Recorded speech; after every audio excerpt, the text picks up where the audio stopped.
Greetings, weary traveler. Tonight, Olympus Dreams carries you softly into myth. We journey to ancient Thrace, where music first learned to reshape the world, and where a young man received a gift that would move even stones to weep. The mountains of Thrace rise steep and wild from the edge of the known world. Their peaks wear crowns of snow even in summer. Their valleys shelter villages of rough stone and timber. Here, where the wind carries voices across impossible distances, the people understand that sound itself holds power. A shepherd's pipe can calm restless flocks. A mother's lullaby can gentle a fevered child. But no one in living memory has witnessed music that could alter the very fabric of existence. Until now. In a modest dwelling carved into the mountainside, a boy sits cross-legged on woven rushes. His name is Orpheus. He cannot be more than 12 summers old. His dark hair falls across his eyes as he stares at the instrument resting in his lap. The lyre gleams in the firelight, though no ordinary craftsman shaped it. 7 strings stretch across a soundbox made from tortoiseshell and curved arms of polished laurel wood. Each string seems to hum with potential even before being touched. The lyre arrived 3 days ago. A traveler in golden robes appeared at sunset, asking for nothing, offering everything. The stranger's face was too beautiful to look upon directly. His eyes held the brightness of noon. He placed the instrument in the boy's hands and spoke a single sentence. "Let the music teach you what words cannot." Then he vanished, leaving only the scent of summer and distant hymns lingering in the evening air. Orpheus's mother, Calliope, watches from the doorway now. She is a muse, one of the 9 daughters of memory who inspire all mortal art. Her presence here, in this remote mountain dwelling, is itself unusual. Muses typically dwell on Helicon slopes or wander among great cities where poets gather. But Calliope chose differently. She chose a mortal king named Eurydice. She chose this quiet valley. She chose to raise her son among stone and silence rather than marble and acclaim. Some whisper that Eurydice is not truly the father. Some say Apollo himself lay with Calliope beneath spring stars, the god of music, prophecy, and light.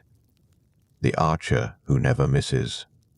The one who just 3 days past delivered a lyre to a mountain boy and walked away smiling. Calliope does not confirm these whispers.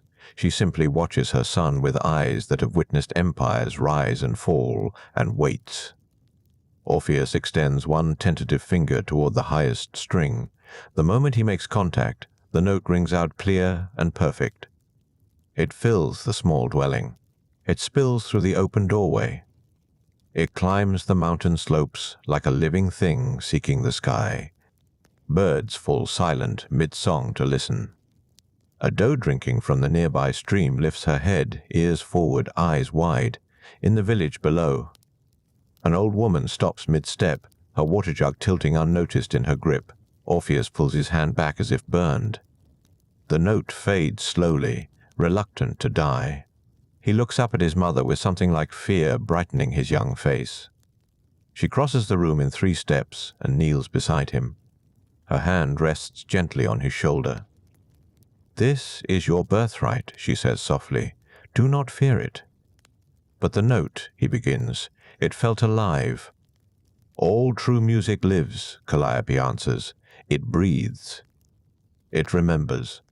It carries meaning that language cannot hold." She guides his hand back to the strings. Together, they pluck a simple melody. 4 notes, rising and falling like a heartbeat. The sound weaves through the dwelling, and where it passes, the firelight seems to dance more gently. The shadows lose their sharpness. Even the stones in the walls appear to lean inward, listening. Outside, the wind shifts direction to better carry the sound. Orpheus plays the sequence again, this time alone. His fingers are small and uncertain, but the lyre forgives every hesitation. Each note emerges round and whole, perfect despite his inexperience. The instrument wants to be played. It has been waiting, perhaps for centuries, for these particular hands. As the sun sinks below the mountain peaks, the boy continues his exploration. He discovers that certain combinations of notes can make the fire burn brighter. Others cause it to dim to embers. A descending pattern makes the shadows grow long. An ascending phrase fills the room with something resembling dawn light, though night has already fallen. Calliope withdraws to let him learn. She settles near the fire with her own work, a half-finished tapestry showing the 9 muses in council.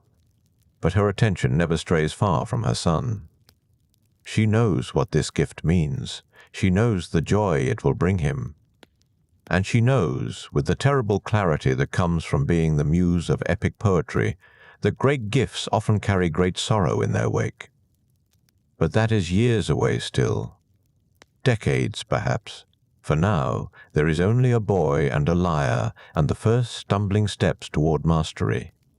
Hours pass. The fire burns low. Orpheus's fingers grow sore, but he cannot stop. Each new discovery leads to another. He learns that plucking and strumming create different textures. He learns that silence between notes matters as much as the notes themselves.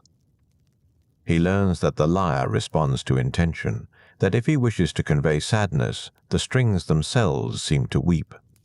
If he reaches for joy, they sparkle like light on water. Near midnight, exhaustion finally claims him. His head droops forward. His fingers still on the strings. Calliope lifts him gently and carries him to his sleeping mat. She covers him with a woven blanket and brushes the hair from his forehead. In his sleep, Orpheus smiles. His fingers move slightly, as if still playing melodies in his dreams. Outside, the mountain holds its breath. The trees lean toward the dwelling. The stars burn brighter overhead. Something has shifted in the world tonight. A new voice has joined the ancient conversation between earth and heaven. Not loud yet, not skilled, but pure. And in purity, there dwells a power that even gods must acknowledge. Morning will come soon. With it, years of practice. Orpheus will grow from boy to young man, and his music will grow with him. He will learn to sing hymns that make flowers bloom out of season.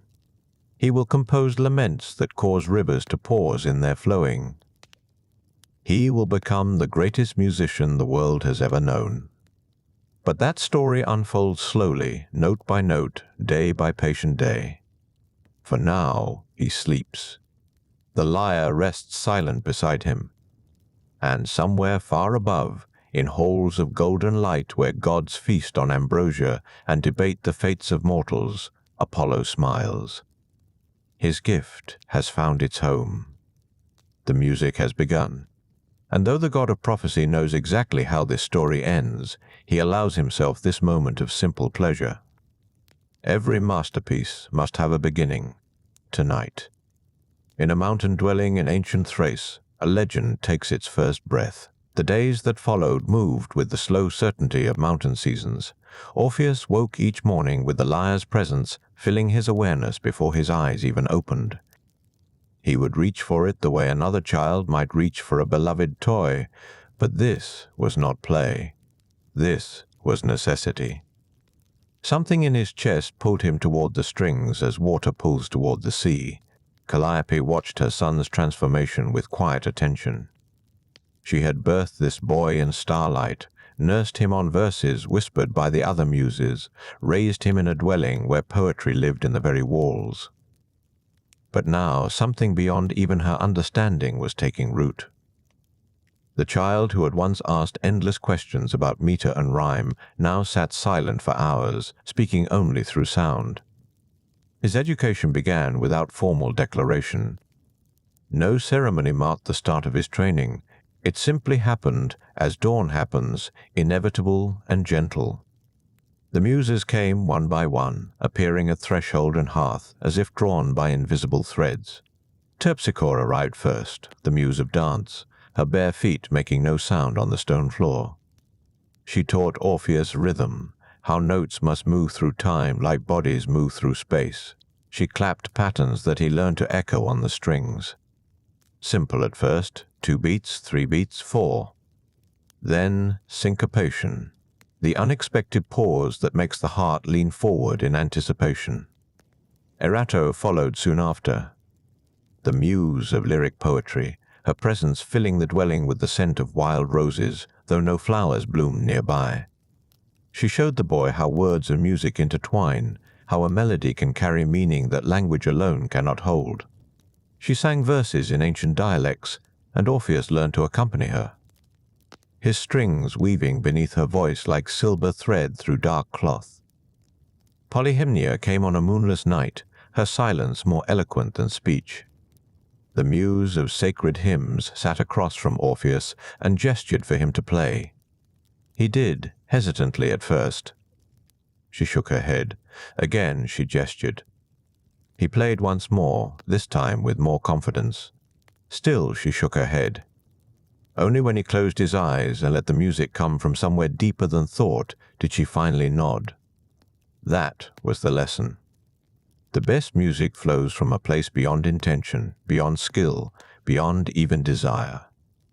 Between these visits, Calliope remained his constant guide.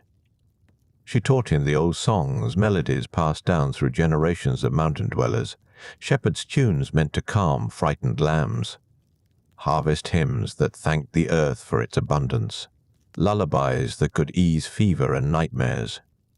These were not the grand compositions that would later make his name immortal. They were simpler, closer to the bone, and in their simplicity lay foundations more solid than marble. Orpheus learned that music serves before it transcends. A song that cannot soothe a crying infant has no business attempting to move gods. His fingers grew calloused where they pressed the strings. The tortoiseshell soundbox became warm from constant contact with his body. The 7 strings began to take on individual personalities in his mind. The highest sang like morning birds. The lowest rumbled like distant thunder. The middle strings carried the weight of human emotion, joy and sorrow balanced on a razor's edge. The mountains themselves became his second teacher. Orpheus would take the lyre to high meadows where wind moved through rock formations like breath through a flute. He listened to the way sound changed with altitude, how notes carried differently through thin air than through valley mist. He discovered that certain peaks created natural amphitheaters where a single plucked string could echo for 7 heartbeats before fading. Animals lost their fear of him. Deer approached while he played, their black eyes reflecting firelight or starlight depending on the hour. Wolves sat at respectful distances, heads tilted, listening with an intensity that suggested understanding. Once, a golden eagle landed on a nearby boulder and remained motionless through an entire improvised melody, only flying away when the final note died. The boy kept careful count of such moments in his memory, though he told no one of them, not even his mother. These encounters felt sacred, private, like prayers spoken in darkness. Seasons turned. Summer gave way to autumn, autumn to winter. Snow transformed the mountain landscape into something otherworldly, muffling ordinary sounds and making music feel even more precious. Orpheus played by firelight while ice formed intricate patterns on the dwelling's single window, his breath clouded in the cold air between phrases. On the longest night of winter, when darkness held the world for nearly 18 hours, Calliope finally spoke of his father. They sat together beside the rebuilt fire, the lyre resting across Orpheus's knees. He had grown taller in the months since receiving the instrument. His shoulders had broadened slightly. His hands, still young, showed the first signs of the strength that would one day coax miracles from 7 strings. "Your father," Calliope began, her voice soft as falling snow. "He is unlike other fathers." Orpheus had wondered, of course. All children wonder, but something in his mother's tone made him set the lyre aside and give her his full attention. "Some say he is Eurydice," she continued, "the king who rules the valleys below. A mortal man, brave and kind, who sang to me beneath olive trees and won my heart with verses." She paused, firelight playing across her ageless face. "Others say differently, They whisper that Apollo himself came to me in golden light, that a god touched mortal flesh and left behind a child who carries divinity in his fingertips." "Which is true?" Orpheus asked, though he already suspected the answer mattered less than the question itself. "Both," Calliope answered. "Neither. Truth in mythology is not the same as truth in daylight. What matters is this: you carry music in your blood that no ordinary mortal possesses. Whether it comes from a king's love or a god's desire, it is yours now. What you do with it will define you far more than where it came from." She reached out and touched the lyre's frame, her fingers tracing the carved laurel wood. "This instrument knows your nature," she said. "It would not sing for you if you were not meant to play it. Trust that. When doubt comes, and it will come, remember that the lyre itself chose you. Outside, wind howled through mountain passes. Inside, silence settled between mother and son, comfortable and complete. No more words were needed. The fire crackled, shadows danced. And somewhere in that moment, Orpheus understood that his life would not follow ordinary paths. He would not grow up to be a shepherd or a king. He would not build walls or plow fields or raise armies. He would make music. And that music would reshape the world in ways even muses could not fully predict. Spring arrived in Thrace, not with a single day of warmth, but with gradual persuasion. Ice retreated from the high peaks reluctantly, leaving behind exposed stone that steamed in early morning light. Snowmelt fed streams that had been silent all winter, their voices returning hesitant at first, then jubilant. The air changed flavor, losing its sharp mineral edge, becoming softer, laced with distant promise. Orpheus noticed before his mother mentioned it. The quality of silence had transformed. Birds returned to territories they had abandoned months before, filling dawn and dusk with territorial declarations. New green pushed through last year's dead grass in defiant patches. The light itself seemed different, falling at changed angles, lingering longer each evening. One morning, Calliope suggested he take the lyre down from the mountains into the valleys below. "You have learned much in solitude," she said, "but music exists to be shared. Even stone grows weary of the same player." He had ventured into lower elevations before, but always briefly, always returning before nightfall. This felt different. His mother packed bread and dried fruit in a leather satchel, added a water skin, then paused before handing it to him. "You are old enough now," she said quietly, "old enough to walk without my shadow beside you." Orpheus slung the lyre across his back, its weight familiar and comforting. The instrument had become part of his body's understanding of itself, like a second heartbeat or a third hand. He descended carefully, following game trails that wound between boulders and through stands of young pine. The journey took most of the morning. The landscape changed as he dropped in elevation. Sparse mountain vegetation gave way to denser growth. Oak and beech replaced pine. Wildflowers appeared in colors he had almost forgotten during winter's monochrome rain. Yellow primrose, white wood anemone, purple crocuses pushing through leaf litter with absurd optimism. Sound changed too. The thin mountain silence gave way to layers of noise. Insects hummed. Small creatures rustled in undergrowth. A woodpecker hammered rhythmically in the distance. The world down here was louder, busier, filled with the urgent business of living. By midday, Orpheus reached a place where the trail opened into a broad meadow. Tall grass moved in waves under a gentle wind. Wild poppies blazed red among the green, their petals translucent in direct sunlight. A stream ran along the meadow's eastern edge, its water clear enough to reveal smooth stones on the bottom. He stopped at the meadow's edge, suddenly uncertain. The space felt inhabited somehow, though he saw no one. He unslung the lyre, settled himself on a flat stone near the stream, and simply sat for a while, listening. The meadow had its own music, water over stone, wind through grass, the distant conversation of crows in treetops. Bees working flowers with single-minded intensity. Everything here moved to rhythms older than human language. Orpheus lifted the lyre and began to play. Not a composed piece. Nothing structured or intentional. He simply followed what the meadow was already singing, adding strings to wind, harmony to water.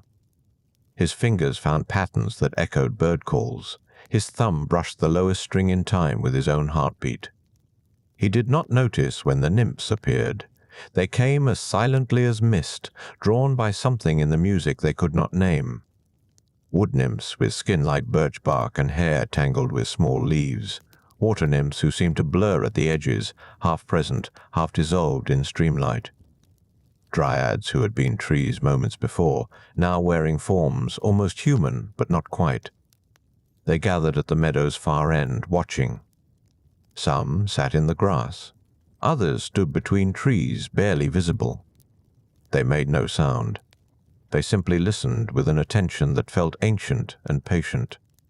Orpheus played on, unaware of his audience. The music flowed through him rather than from him. He had learned this in the mountains. The best songs came when he stopped trying to create and simply allowed himself to become a channel. The lyre knew what to do. His fingers knew where to go. His task was to not interfere. Then he saw her. She stood slightly apart from the others, near a cluster of wild roses that bloomed impossibly early. Her form was more solid than the other nymphs, less ethereal. Her hair fell in dark waves past her shoulders. She wore a simple dress the color of new leaves, but it was her face that stopped his music mid-phrase. She was beautiful, but that was not what struck him silent. Every nymph in the meadow was beautiful. They were beings made from the world's loveliness, given shape and breath. No, what arrested him was something else. A quality of attention in her eyes, a way of seeing that suggested she looked not just at him, but into him, reading the music before it became sound. His hands froze on the strings. The lyre's last note hung in the air like a question no one could answer. The nymphs noticed his stillness. Some faded back into trees. Others slipped into the stream and became water again. But the dark-haired one remained, watching him with an expression he could not interpret. Not fear, not invitation. Something quieter, recognition perhaps. As though they had been waiting to meet each other without knowing they were waiting. Time performed strange tricks in that moment. The sun neither rose nor fell. The wind neither strengthened nor ceased. Everything held its breath. Then she smiled. Just slightly, a small upward curve at the corners of her mouth. And the world exhaled. Orpheus found his voice, though it came out rougher than intended. I did not mean to disturb you. Her laugh sounded like water over smooth stones. You did not disturb. You called. We answered.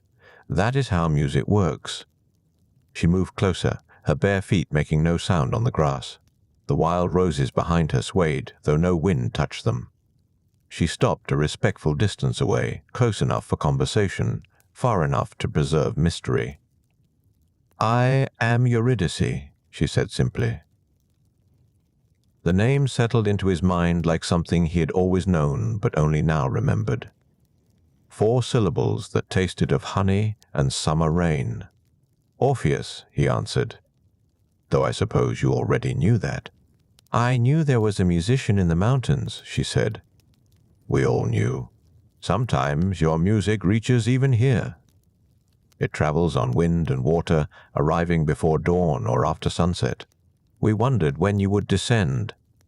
I did not know anyone was listening. Everything listens, she said. Trees most of all. They have patience we nymphs lack. They will stand for centuries waiting to hear the right song. She sat down in the grass, movements fluid and unself-conscious. After a moment's hesitation, Orpheus did the same. The lyre rested between them, silent now but somehow still present in the conversation. Will you play again? Eurydice asked. The question carried no demand. It was offered the way one might offer water to a traveler. simple kindness without expectation. Orpheus lifted the lyre, positioned it against his chest, and began to play. This time he played for her, not the meadow, not the wind, not even the other nymphs who might still be watching from the trees. Just for this single listener whose name meant wide justice and whose eyes held the green depths of ancient forests. The melody came from somewhere new. Not the mountains, not his mother's teaching, not Apollo's divine gift. It came from the space between his heartbeat and hers, from the recognition that something fundamental had shifted in the world's arrangement, from the understanding that he had climbed down from the mountains this morning as one person and would climb back as someone different. Eurydice listened without moving. Her hands rested in her lap, her breathing synchronized with the rhythm of the song. And when the final note faded into the meadow's ordinary sounds, she spoke a single word. So he played again, and again, through the afternoon and into early evening. The sun tracked west, painting the meadow gold, then amber, then rose. Other nymphs returned to their trees. The stream continued its eternal conversation with stone. The world turned on its axis, indifferent to the small miracle unfolding in a meadow in Thrace. Two souls recognized each other. Music became the language for what could not be spoken, and spring, arriving at last with full conviction, wrapped the scene in warmth and possibility. When the light finally began to fail, Orpheus knew he should return to the mountains before darkness made the trails dangerous. But leaving felt impossible, as though moving would break whatever fragile thing had formed between them. Eurydice stood first. "Will you come back?" she asked. "Yes," he answered without hesitation. "Tomorrow." She smiled again, warmer this time. "Tomorrow, then."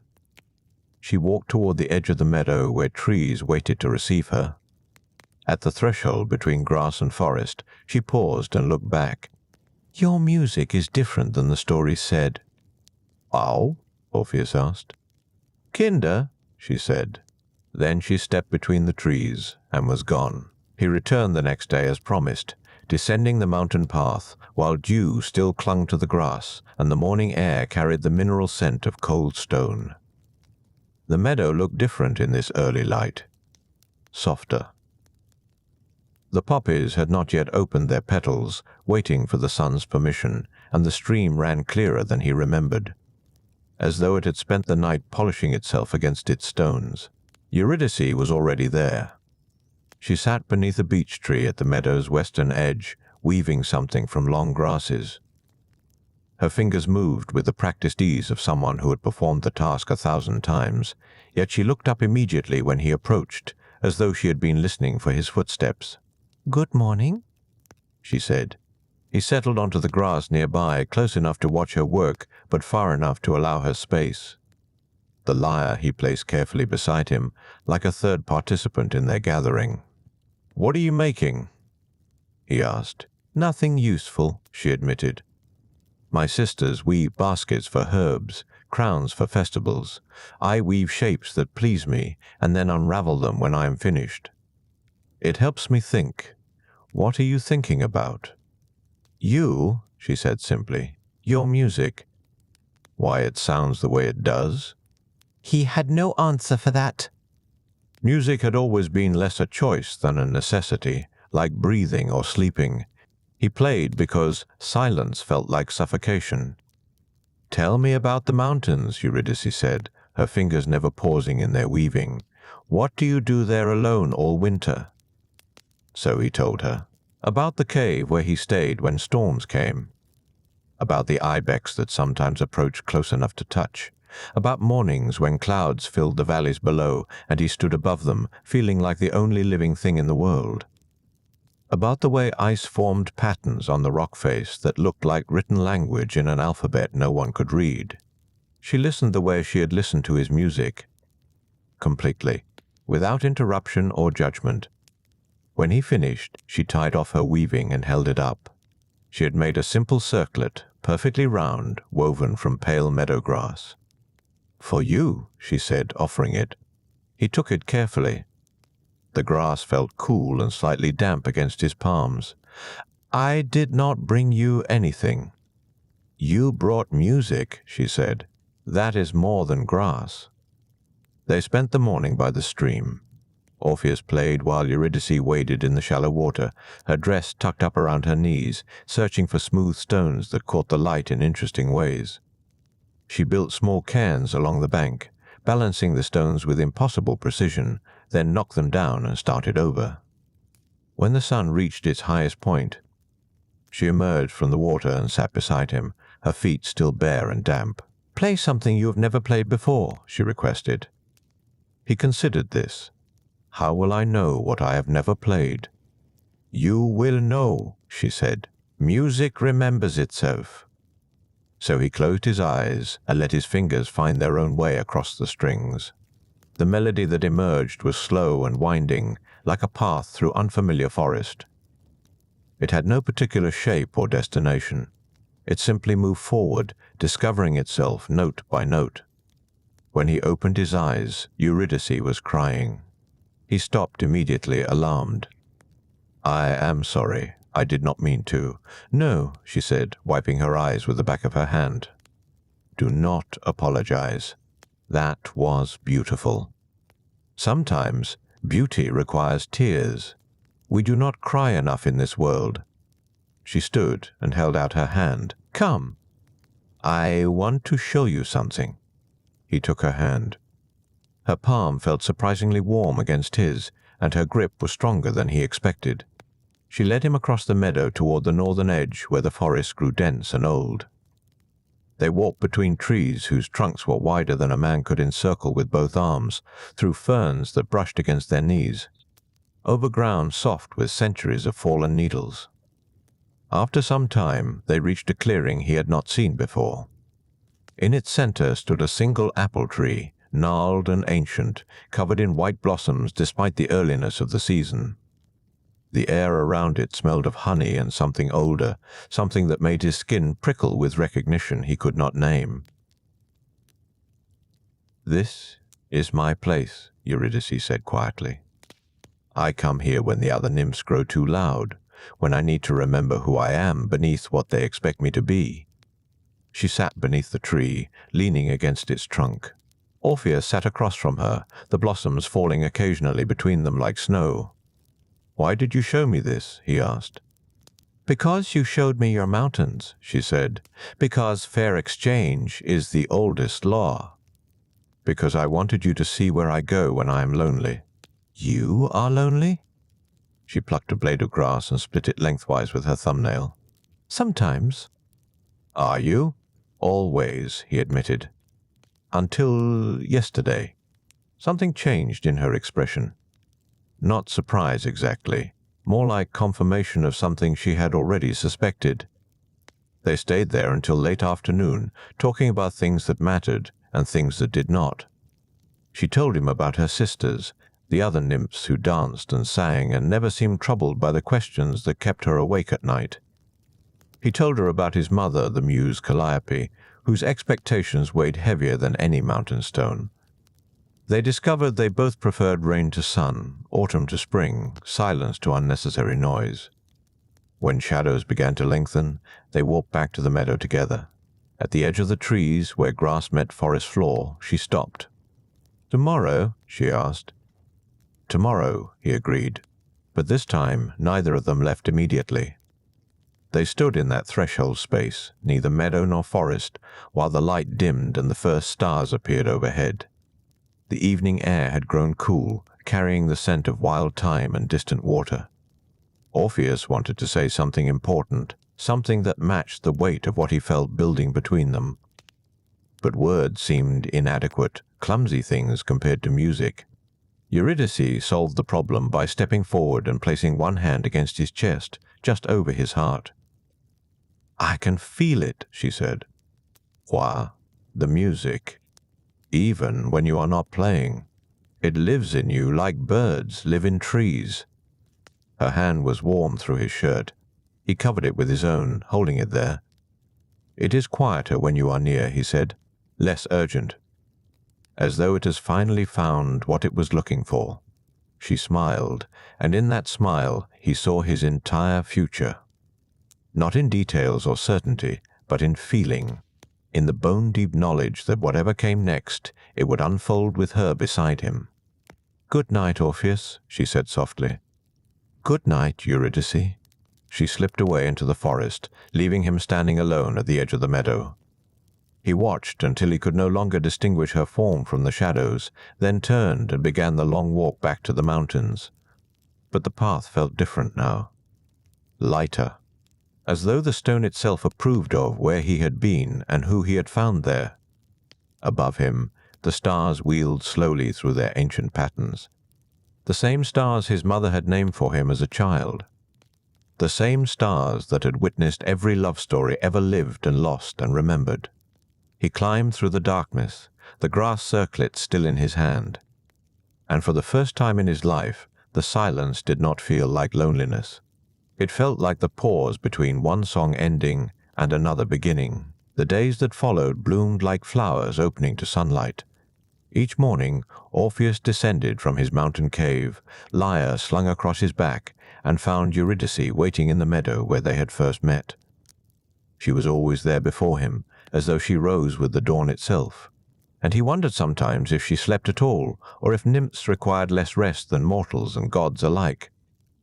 They fell into a rhythm that required no planning. Mornings belonged to walking, to exploring the valleys and hillsides that stretched between mountain and forest. Eurydice knew paths Orpheus had never discovered, despite years of wandering, hidden trails that wound through stands of silver birch and across streams so clear you could count the pebbles at the bottom. She showed him a grove where wild strawberries grew in impossible abundance, their fruit sweet and warm from the sun. She led him to a waterfall that fell into a pool surrounded by ferns, where dragonflies hovered like tiny jeweled spirits.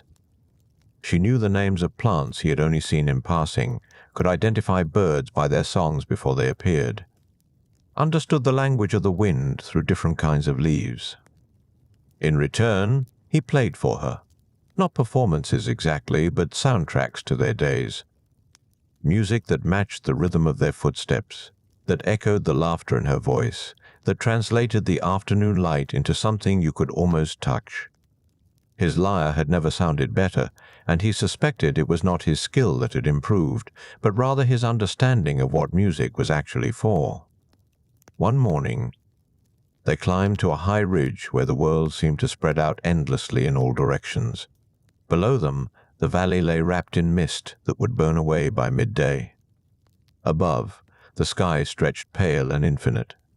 They sat on sun-warmed rock and ate bread Eurydice had brought, dark grain studded with seeds. Still warm from whatever oven or hearthstone she had taken it from. "Do you ever wonder what we are doing?"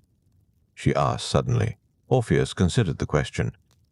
He had been wondering exactly that, though not with any anxiety, more with curiosity, the way one might examine an unfamiliar flower. "I think we are becoming something," he said carefully. "What that something is, I cannot yet name." "Does it need a name?" "Eventually. All important things do. Names give shape to formless feelings. They let us hold on to what might otherwise slip away." She pulled her knees to her chest, resting her chin on them. "Among my sisters," she said, "these things happen quickly. A glance, a dance, a night beneath the stars. Then they move on to someone else. I have never understood it. How can anything matter if it passes so quickly?"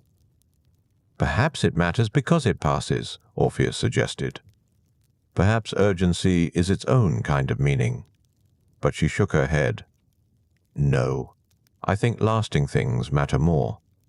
Things that deepen instead of fade. Things that become part of you like roots become part of earth." He understood then that she was asking a question without asking it directly, whether what they were building would last or scatter like dandelion seeds in wind. "I have no intention of leaving," he said quietly. "Not today. Not tomorrow. Not until you tell me to go." She turned to look at him, and her eyes held that same unnerving clarity they had during their first meeting, as though she could see through pretense to whatever truth lay beneath. "Good," she said, "because I would miss you." Which is a strange thing to admit about someone I have known for less than a week. "Time works differently sometimes," Orpheus said. "Some people live entire lifetimes together and remain strangers. Others meet once and recognize something ancient between them. Is that what this is? Something ancient?" "I think so. I think we have been walking toward each other for longer than we know. Perhaps since before we were born. Perhaps since the world was first made." "That is a very poetic thing to say." "I am a poet," he reminded her, smiling slightly. "It is what I do." But Eurydice did not smile back.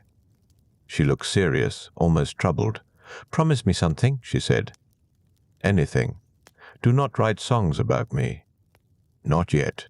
Not until whatever this is has had time to become real. I do not want to be turned into a story before I have finished being a person." The request surprised him, but he understood it immediately. She feared being immortalized in verse, the way a butterfly might fear being pinned behind glass. Beautiful, but lifeless. "I promise," he said, "you will remain yourself. Unsung, unwritten. Just Eurydice."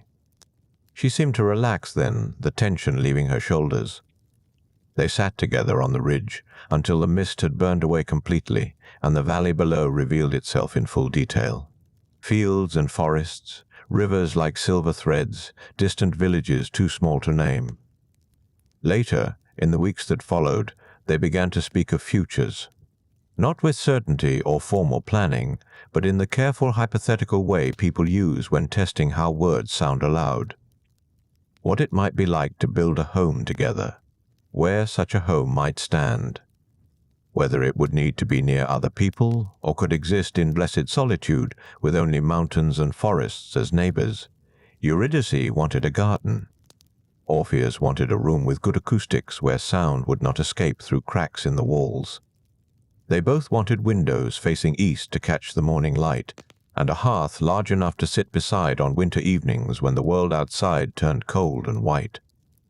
These conversations happened in fragments, scattered across many days. A sentence here, a thought there, slowly accumulating into something that resembled a plan. Neither rushed toward conclusions. They were content to let the future build itself patiently, like a bird constructing a nest from whatever materials came to hand. But they both knew, without discussing it directly, that something would need to happen soon. Some formal acknowledgement of what had grown between them. Some way to declare to the world, both mortal and divine, that they had chosen each other and intended to remain chosen. It was Orpheus's mother who finally named it. Calliope appeared one afternoon without warning, materializing in the meadow as muses sometimes did, with no sound or announcement. She simply stepped from behind a tree, as though she had been standing there all along, waiting to be noticed. "Mother," Orpheus said, startled, "I did not know you were coming." "I had heard rumors," Calliope said calmly, "that my son had been seen in valleys instead of mountains. That he smiled more and slept less. That his music had changed in ways that suggested influence." Her eyes moved to Eurydice, who had risen to her feet and stood very still, hands clasped in front of her. Muses were not gods exactly, but they were close enough to command respect. "You must be the nymph," Calliope continued. "I am Eurydice," she said quietly. Calliope studied her with the intensity of someone evaluating a piece of art or a line of verse. Then, unexpectedly, she smiled. "I see," she said. "Well, if you are going to marry my son, we should discuss arrangements." The word hung in the air between them like a bell that had just been rung. "Marry," Orpheus repeated. "Yes," Calliope said matter-of-factly. "That is what people do when they stop being able to imagine life apart. They marry. They make vows. They invite witnesses. Surely even you understand this basic social structure. Eurydice and Orpheus looked at each other. Neither had spoken the word aloud before, though both had thought it privately. "Would you?" Orpheus asked her. "Marry me?" "Yes," Eurydice said simply. "Yes, I would."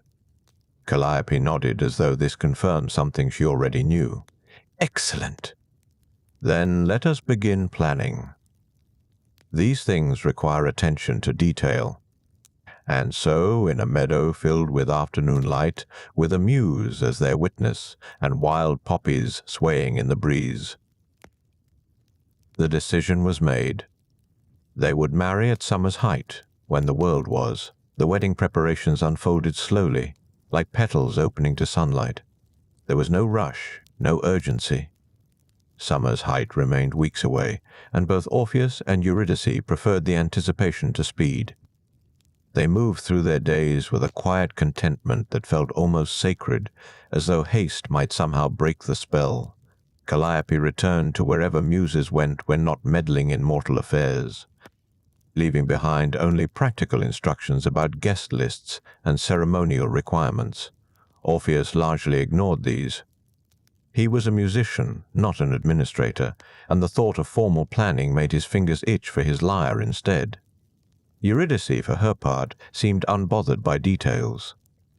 She continued her daily routines with the same gentle consistency she always had, gathering herbs in the early morning, tending to the wild corners of the forest that only nymphs knew how to navigate, speaking softly to trees and listening to whatever they whispered back.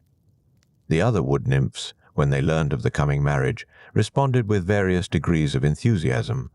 Some brought gifts, small tokens woven from grass or carved from fallen branches. Others simply smiled knowingly, as though they had seen this outcome long before anyone else. A few seemed puzzled that Eurydice would bind herself to a mortal, even one touched by divine parentage, but they kept such thoughts mostly to themselves. Orpheus spent his days composing.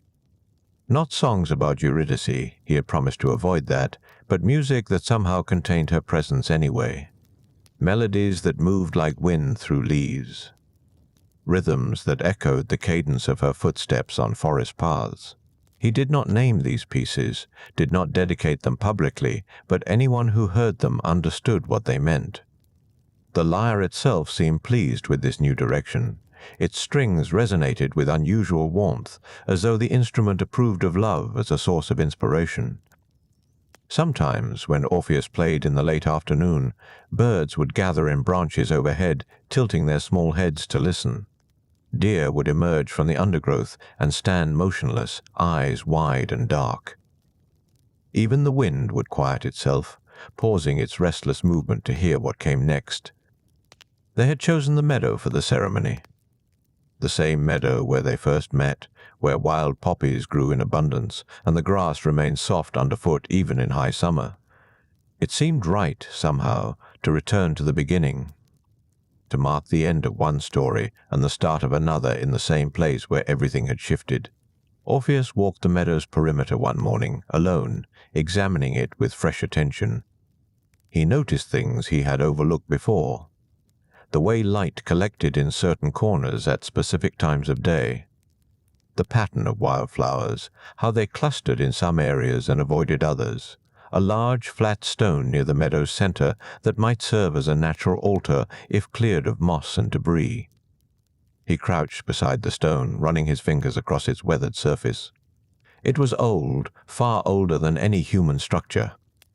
Older, perhaps, than human memory. He wondered what it had witnessed over the centuries. What other promises had been spoken in this place? What other lives had intersected here before moving on toward their separate futures? Eurydice found him there an hour later, still kneeling beside the stone, lost in thought. "What are you doing?" she asked. "Thinking about time," he said. "How much of it has passed? How much remains?" She sat down beside him, close enough that their shoulders touched. "That is a dangerous thing to think about," she said gently. "Why dangerous?" "Because mortals who think too much about time tend to become anxious. They start counting days instead of living them. And immortals? Immortals, she said, do not think about time at all. It simply happens around us, like weather. We notice it, but we do not measure it. Orpheus considered this. He was neither fully mortal nor fully immortal, caught somewhere between the two states. Perhaps that was why time troubled him more than it should. He could feel it moving, could sense its current pulling him forward, but could not quite surrender to its flow the way either mortals or immortals might. "Will you regret this?" he asked suddenly. "Binding yourself to someone who will not last as long as you will." Eurydice was quiet for a long moment. Then she took his hand, lacing her fingers through his. "All things end," she said. "Even nymphs fade eventually. Trees die. Rivers change course. Mountains wear down to hills. Nothing is truly permanent, not even the gods, though they pretend otherwise. So no, I will not regret choosing something beautiful simply because it cannot last forever. That is what makes it beautiful in the first place." Her words settled over him like a blanket, warm and reassuring. He squeezed her hand gently. "You are wiser than I am," he said. "I have had more time to think about these things." They sat together beside the ancient stone as the morning lengthened around them. Somewhere in the distance, a cuckoo called its two-note song. The grass whispered secrets to itself. Clouds moved slowly overhead, casting brief shadows that traveled across the meadow like thoughts crossing a mind. Later that week, Orpheus walked to a nearby village to purchase certain items required for the ceremony, candles made from beeswax, cloth dyed the color of saffron, a wreath of myrtle that Eurydice would wear in her hair. The villagers watched him with curiosity, whispering among themselves. They knew who he was, of course. Everyone within a day's walk knew about the musician who lived in the mountains and made stones weep with his playing, but they did not know about Eurydice. Nymphs avoided human settlements, appearing only rarely and never staying long. So when Orpheus mentioned that he was preparing for a wedding, the villagers seemed genuinely surprised. "Who is she?" asked the woman selling candles. "A nymph," Orpheus said, "from the forests." The woman's eyebrows rose. She glanced at her neighbors, who had gathered closer to listen. "Does she have a name?" "Eurydice." The name meant nothing to them, but they nodded politely anyway. One of the older men, a weaver with gray in his beard, spoke up. "Will there be music at this wedding?" "Of course," Orpheus said, smiling slightly. The man nodded as though this confirmed something important. "Then it will be a proper ceremony," he said. "No wedding is complete without music." Orpheus purchased what he needed and left the village with a small bundle tucked under one arm. The walk back to the mountains took most of the afternoon. He did not mind. The path was familiar now, worn smooth by months of repeated travel. He knew which stones to step on when crossing streams, which branches to duck beneath, where the trail divided and which fork led home. Home. The word still felt strange. For most of his life he had moved without settling, carrying everything he owned on his back. But now, increasingly, he thought of specific places as belonging to him. The cave where he slept, the meadow where Eurydice waited, the ridge where they sat together watching mist dissolve into daylight. Perhaps that was what marriage meant. Not ownership or obligation, but the gradual accumulation of places that mattered. Spaces marked by shared presence. Geography transformed into memory. When he reached the meadow, the sun hung low in the western sky, painting everything gold and amber. Eurydice stood near the meadow's edge, speaking quietly to a small gathering of wood nymphs. They turned when they heard him approaching, their faces curious and kind. "We were discussing flowers," Eurydice explained. What should be gathered, where they might be placed. The nymphs smiled at him, then drifted away like morning fog, disappearing between trees without sound or ceremony. Eurydice walked over and took the bundle from his arms. "Did you find everything?" "Most things." "The village had what we needed." She examined the contents briefly, then nodded. Good. It will be enough. They stood together as the light continued to fade. Neither spoke. There was nothing that needed saying. The wedding would happen. Vows would be exchanged. Witnesses would attend. And afterward, their lives would continue, altered in ways both obvious and subtle. But for now, they simply stood in the meadow as evening approached. Two figures among many, just another part of the landscape that had seen countless others come and go before them, and would see countless more after. The days that followed settled into a rhythm as gentle as breath itself. Orpheus woke each morning to find Eurydice already moving through the meadow, her bare feet leaving dark trails in dew-heavy grass. She collected things without hurry, sprigs of wild thyme, branches of olive that had fallen during night winds, small white stones from the stream that she claimed would bring clarity to spoken vows. He watched her sometimes from the cave entrance, lyre resting silent across his knees. There was something meditative in her movements, a purposefulness that never became urgency. She bent to examine a flower, straightened to study cloud patterns, knelt again to test soil with her fingers, as though she were reading a language written in growing things. When she returned each afternoon, her arms were full of gathered pieces that made little sense to him individually, but seemed to form some coherent whole in her mind. She arranged them near the flat stone where they would speak their vows. The placement appeared random at first, but gradually he began to see the pattern.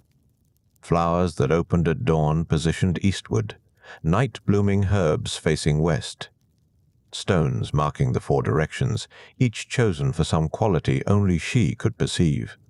"Are you building something?" he asked one afternoon.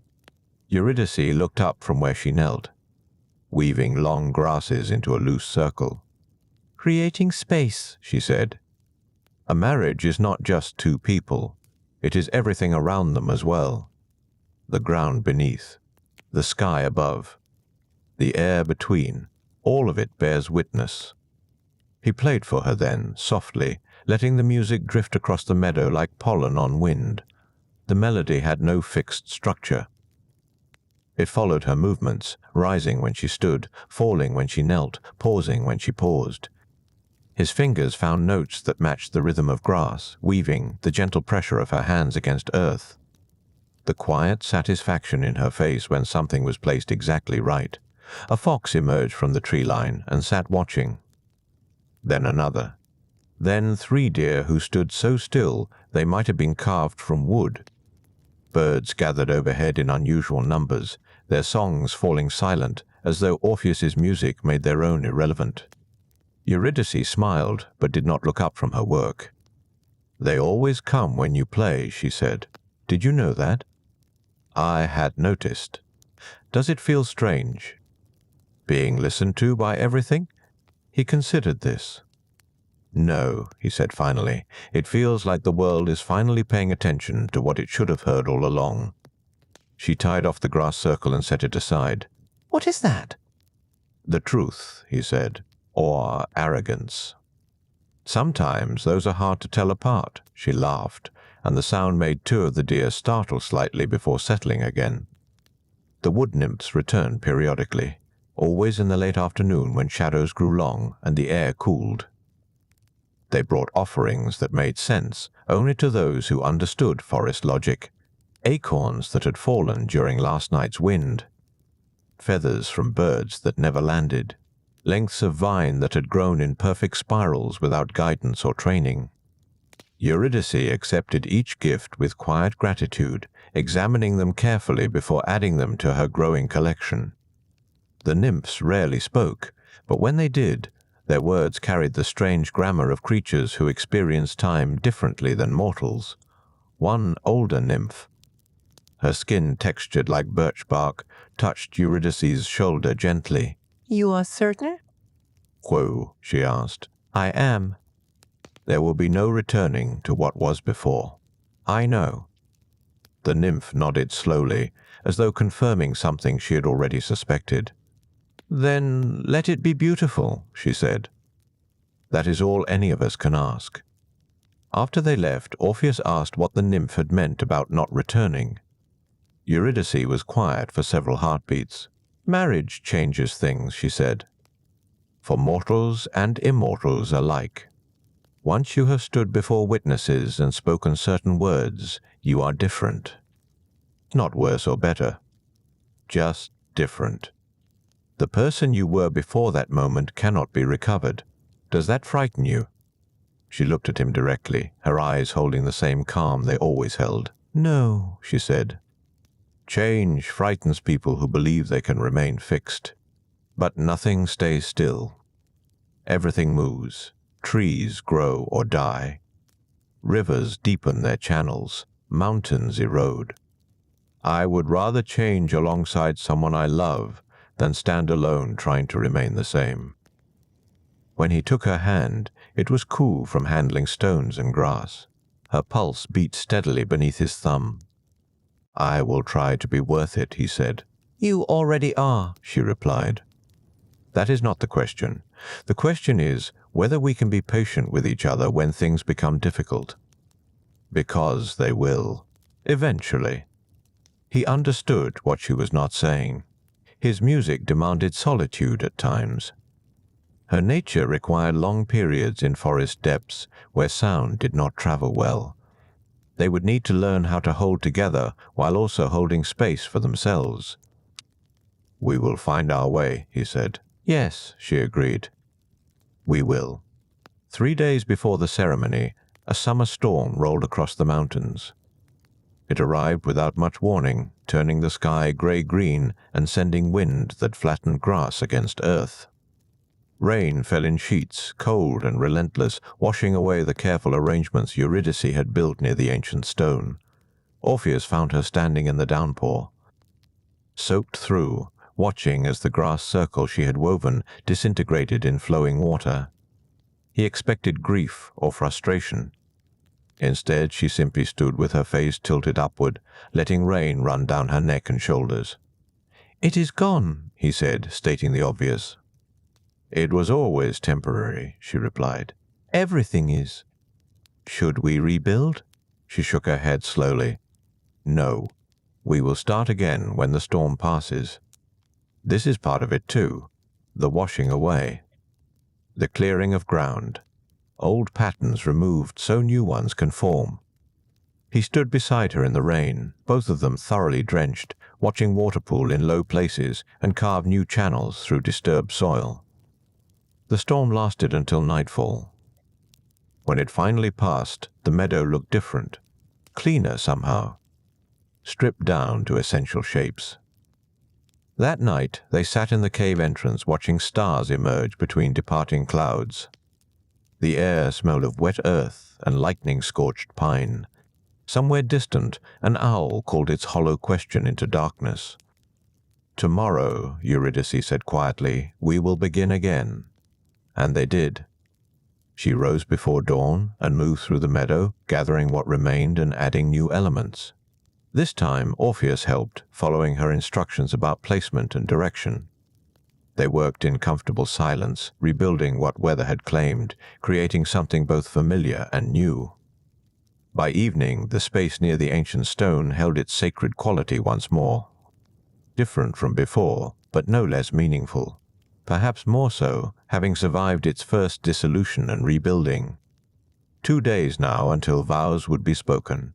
2 days until everything changed in ways neither could fully predict. But the meadow was ready. The flowers were gathered. The stones marked their directions.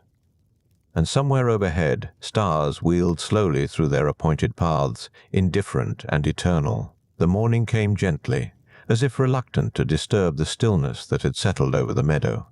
Mist clung to the grass in patches, soft and silver where early light touched it.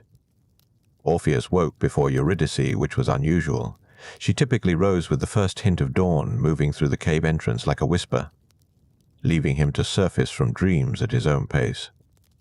But today he found himself awake, while darkness still held the eastern horizon. He lay still, listening to her breathing beside him, steady and deep. Her hand rested near his shoulder, fingers slightly curled. He did not move, not wanting to break whatever peace had allowed them both this extra hour of rest. When she finally stirred, the sky had brightened to pale grey. She opened her eyes without the confusion that sometimes accompanied waking. She simply looked at him, recognized where she was, and smiled slightly. "Good morning," she said. "Good morning." They rose together and moved to the cave entrance. The meadow stretched before them, transformed by mist into something dreamlike. Distances became uncertain. Familiar landmarks appeared and disappeared as white drifts moved across the ground. "Today," Eurydice said after a while, "I need to gather the final things. What remains? Certain flowers that only bloom now, and water from the spring at the forest's edge. It must be collected at midday, when sun reaches the pool directly." Orpheus nodded. He had learned not to question these specifics. Her knowledge of natural timing ran deeper than explanation. She understood rhythms that had no names, patterns that revealed themselves only to those who watched without demanding answers. After a simple meal of bread and honey, she gathered her woven basket and left the cave. Orpheus watched her descend into mist, her form becoming indistinct before disappearing entirely. Only then did he reach for his lyre. He played quietly at first, letting notes settle into morning air without forcing them.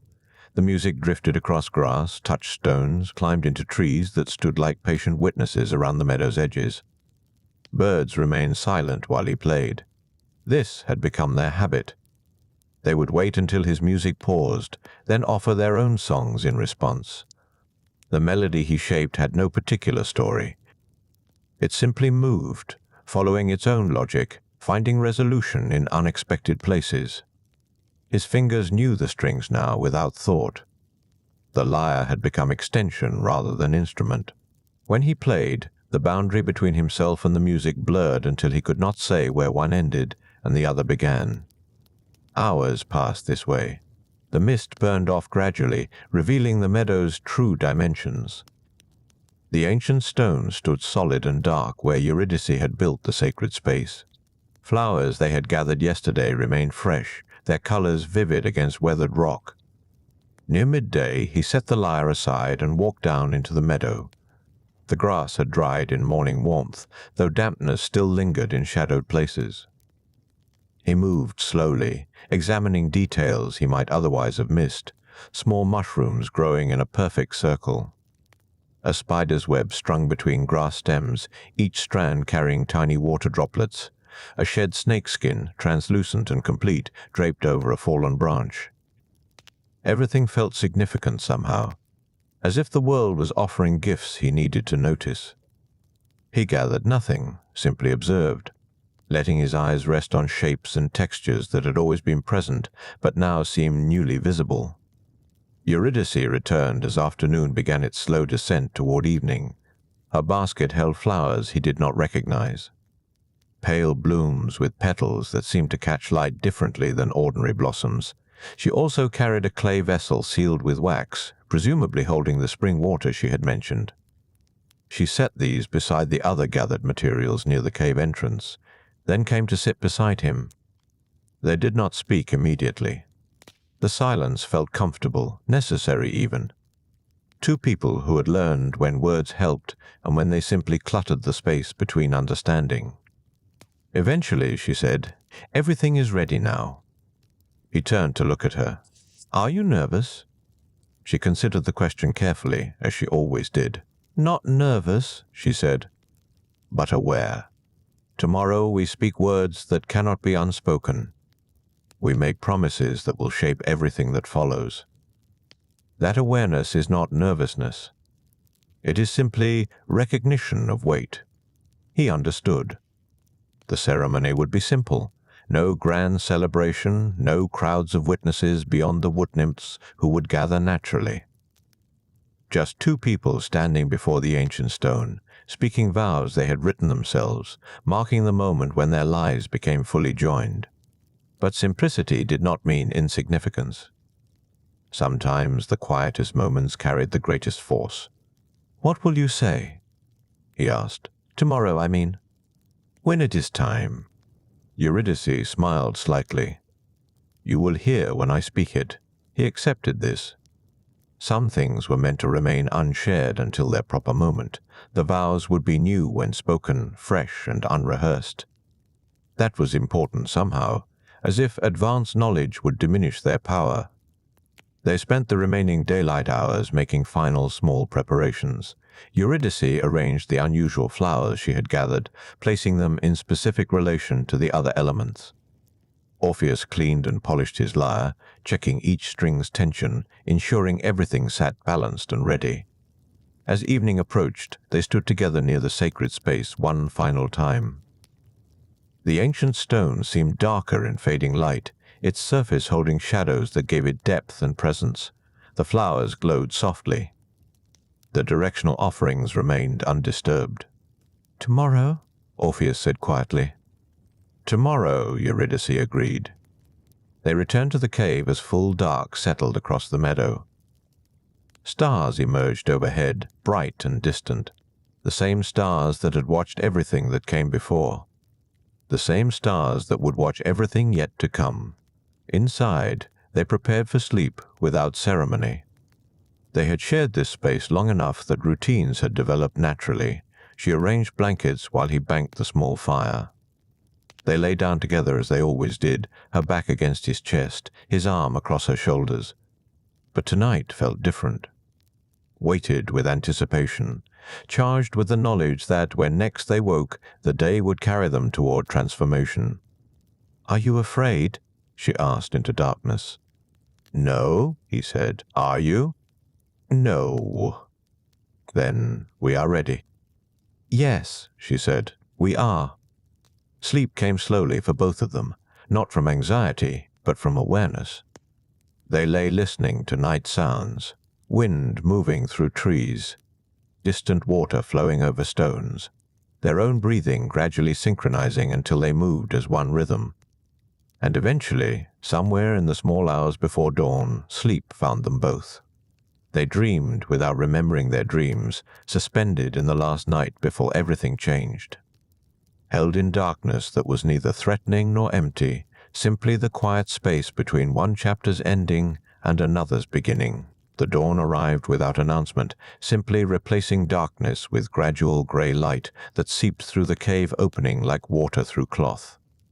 Orpheus woke first, feeling the shift in air temperature, the subtle change in quality that marked transition from night to morning. Eurydice still slept against him, her breathing steady and undisturbed. He did not move immediately. The day ahead stretched before them, inevitable and chosen.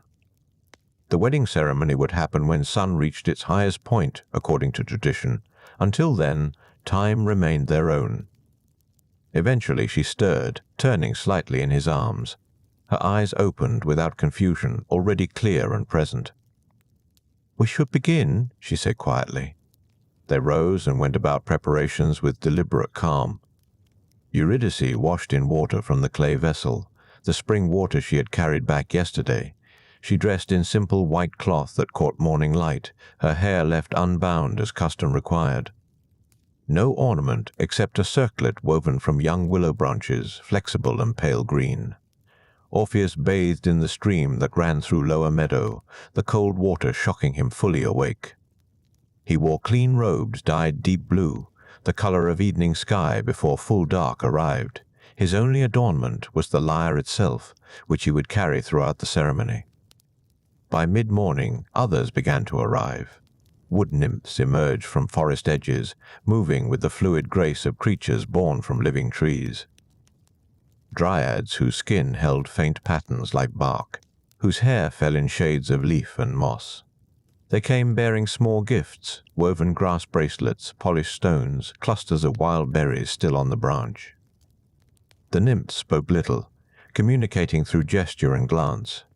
They understood ceremony, the weight of spoken vows, the sacred nature of threshold moments. They arranged themselves in a loose circle around the ancient stone, creating boundary without barrier, presence without intrusion. A satyr appeared near midday. Older than most of his kind, his curved horns gray at the tips, he carried a wooden flute worn smooth from countless performances. He nodded to Orpheus with something like respect, recognition passing between musicians who understood their craft. The sun climbed higher. Shadows shortened and shifted. The meadow filled with quiet anticipation. Dozens of woodland beings gathered to witness two people speaking words that would bind their futures together.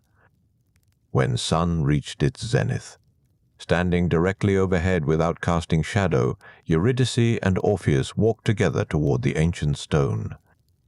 They moved at the same pace, neither leading nor following, simply traveling the same path simultaneously. The gathered witnesses fell completely silent. Even wind seemed to pause, holding its breath. They stopped before the stone, facing each other across the offerings that had been placed there over previous days. Flowers and grain, honey and wine, objects representing earth and growth, sweetness and transformation. Orpheus spoke first, as they had agreed. His voice carried across the meadow without strain, clear and certain. "I stand here knowing what I ask is impossible," he said. "That one person should promise forever to another when time stretches longer than any mortal can comprehend. That two separate lives should become one life when separation is the natural state of all things. But I make this impossible promise because you make impossible things seem simple. You make the extraordinary feel inevitable." He paused, gathering the next words carefully. "I promise to see you clearly, always. Not as I wish you were, but as you are. I promise to honor your silences as much as your speech. To trust your knowledge of things I cannot understand. To walk beside you when paths are clear, and to stand beside you when darkness comes. I promise all of this, knowing I will sometimes fail, and promising to return each time to trying." The meadow held the words like vessels hold water. Solid and present. Eurydice's turn came. She looked at him with those eyes that had first caught his attention across a field of poppies, eyes that held entire worlds of understanding. "I stand here knowing what I offer cannot be measured," she said. "That love given freely has no weight or dimension, yet somehow carries everything. I offer you mornings when I wake grateful that you breathe beside me. Evenings when your music fills spaces that would otherwise remain empty. Days between, ordinary and extraordinary, all woven together until they become the fabric of a life we share." Her voice remained steady, each word deliberate. "I promise to let you be separate even as we join. To remember that joining does not mean consuming. I promise to speak truth even when silence would be easier, and to offer silence when truth requires space to settle. I promise to trust that what we build together will be stronger than what either of us could build alone, and I promise to remember always that love is not possession but presence." The old satyr lifted his flute and played a single long note, pure and unwavering. It hung in air between earth and sky, marking the moment when words became binding. Then Orpheus took up his lyre. He played the marriage hymn he had composed over weeks of careful work, melody that spoke of two rivers joining, of roots intertwining beneath the soil, of stars that appear separate but are connected by invisible threads of gravity and light. The music moved through assembled witnesses like physical touch. Some of the nymphs swayed slightly, others stood motionless with tears sliding down bark-textured cheeks. The satyr closed his eyes and listened with the concentration of someone hearing truth spoken in a language only partially understood. When the final notes faded, Eurydice stepped forward and took Orpheus's hands in hers, their palms pressed together, warm and alive. "We are wed," she said simply. "We are wed," he agreed. The witnesses began to move, approaching with their small gifts. Woven bracelets were placed on both their wrists. Polished stones pressed into their palms. Berries offered as first shared meal of their married life. They accepted everything with quiet gratitude, understanding these offerings represented more than objects. They represented community acknowledgement, blessing given by beings who lived according to rhythms older than human memory. The ceremony dissolved naturally as afternoon progressed. Witnesses drifted back toward forest edges, returning to whatever lives they had briefly left to attend this moment. The old satyr remained longest, sharing wine from a leather flask, speaking occasional words about the nature of music and time and things that endure beyond both. Eventually he too departed, leaving Orpheus and Eurydice alone beside the ancient stone as light began its slow descent toward evening. They stood together in silence, feeling the weight and lightness of what they had done, understanding that something fundamental had shifted even though the world appeared unchanged. The meadow looked exactly as it had that morning, same grass, same flowers, same stone holding its ancient shadows. But they themselves were different now, transformed by words spoken and witnessed, by promises made before beings whose own existence proved that impossible things sometimes simply were. The afternoon drifted toward evening with the slow patience of seasons changing. Orpheus and Eurydice remained in the meadow long after the last witness had vanished into the forest's green shadows. They sat together on the grass near the ancient stone, shoulders touching, watching light transform from gold to amber to something closer to copper. The vows had been words carefully chosen and solemnly given. What remained now was simply being, two lives beginning the work of becoming one life without losing their separate shapes. A breeze moved through the meadow, carrying the scent of wild thyme and distant pine. Eurydice leaned her head against Orpheus's shoulder, and he rested his cheek against her hair. The woven bracelets on their wrists caught the lowering sun, grass fibers turned temporarily golden. Time passed in the way it does when nothing demands attention. A hawk circled overhead, riding thermal currents with wings that barely moved. Insects began their evening chorus, a sound so constant it became silence. Somewhere deeper in the forest, a wood thrush called once, twice, then fell quiet. Orpheus found himself thinking about permanence. How the stone beside them had witnessed countless seasons, endured rain and frost and summer heat, remained fundamentally unchanged while everything around it transformed. How trees grew and died and returned as seedlings. How rivers carved new paths through old landscapes. Marriage was meant to be permanent, yet it existed within impermanent beings. The contradiction felt less troubling than it might have. Perhaps permanence was not about remaining unchanged, but about choosing to return, again and again, to the same commitment even as everything else shifted. Eurydice stirred slightly, lifting her head to look at him. Her circlet of willow had slipped during the ceremony, and she reached up to adjust it, fingers moving with unconscious grace. "I keep thinking we should do something," she said. "Mark the moment somehow beyond what we've already done." Orpheus considered this. "What would you mark it with?" "I don't know. Something that would last." He gestured toward the stone.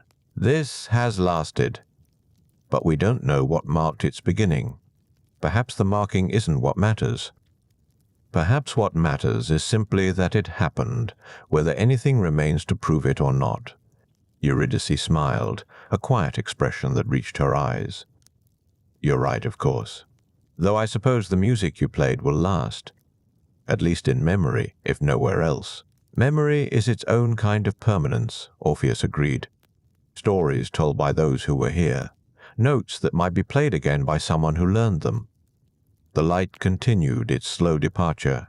Shadows lengthened across the grass, reaching toward them like patient hands.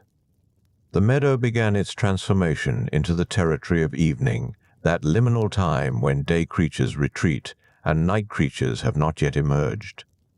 They should return to the cave before darkness made the forest paths treacherous, but neither moved. The meadow held them gently, and the stillness felt sacred in a way that required no ceremony to establish it. A group of fireflies appeared, blinking in the dimming air. Their small lights created constellations that formed and dissolved and formed again in different patterns. Eurydice watched them with the focused attention she brought to all natural phenomena, as if they were telling her something that had no words. "They're dancing," she said softly. "Or speaking," Orpheus suggested. "We just don't know the language. Perhaps both." Perhaps for them there's no difference. The fireflies drifted closer, unbothered by the human presence. One landed briefly on Eurydice's extended finger, pulsing its cold light twice before lifting off again. When they were young, her sister nymphs used to catch fireflies and weave them into their hair for evening celebrations.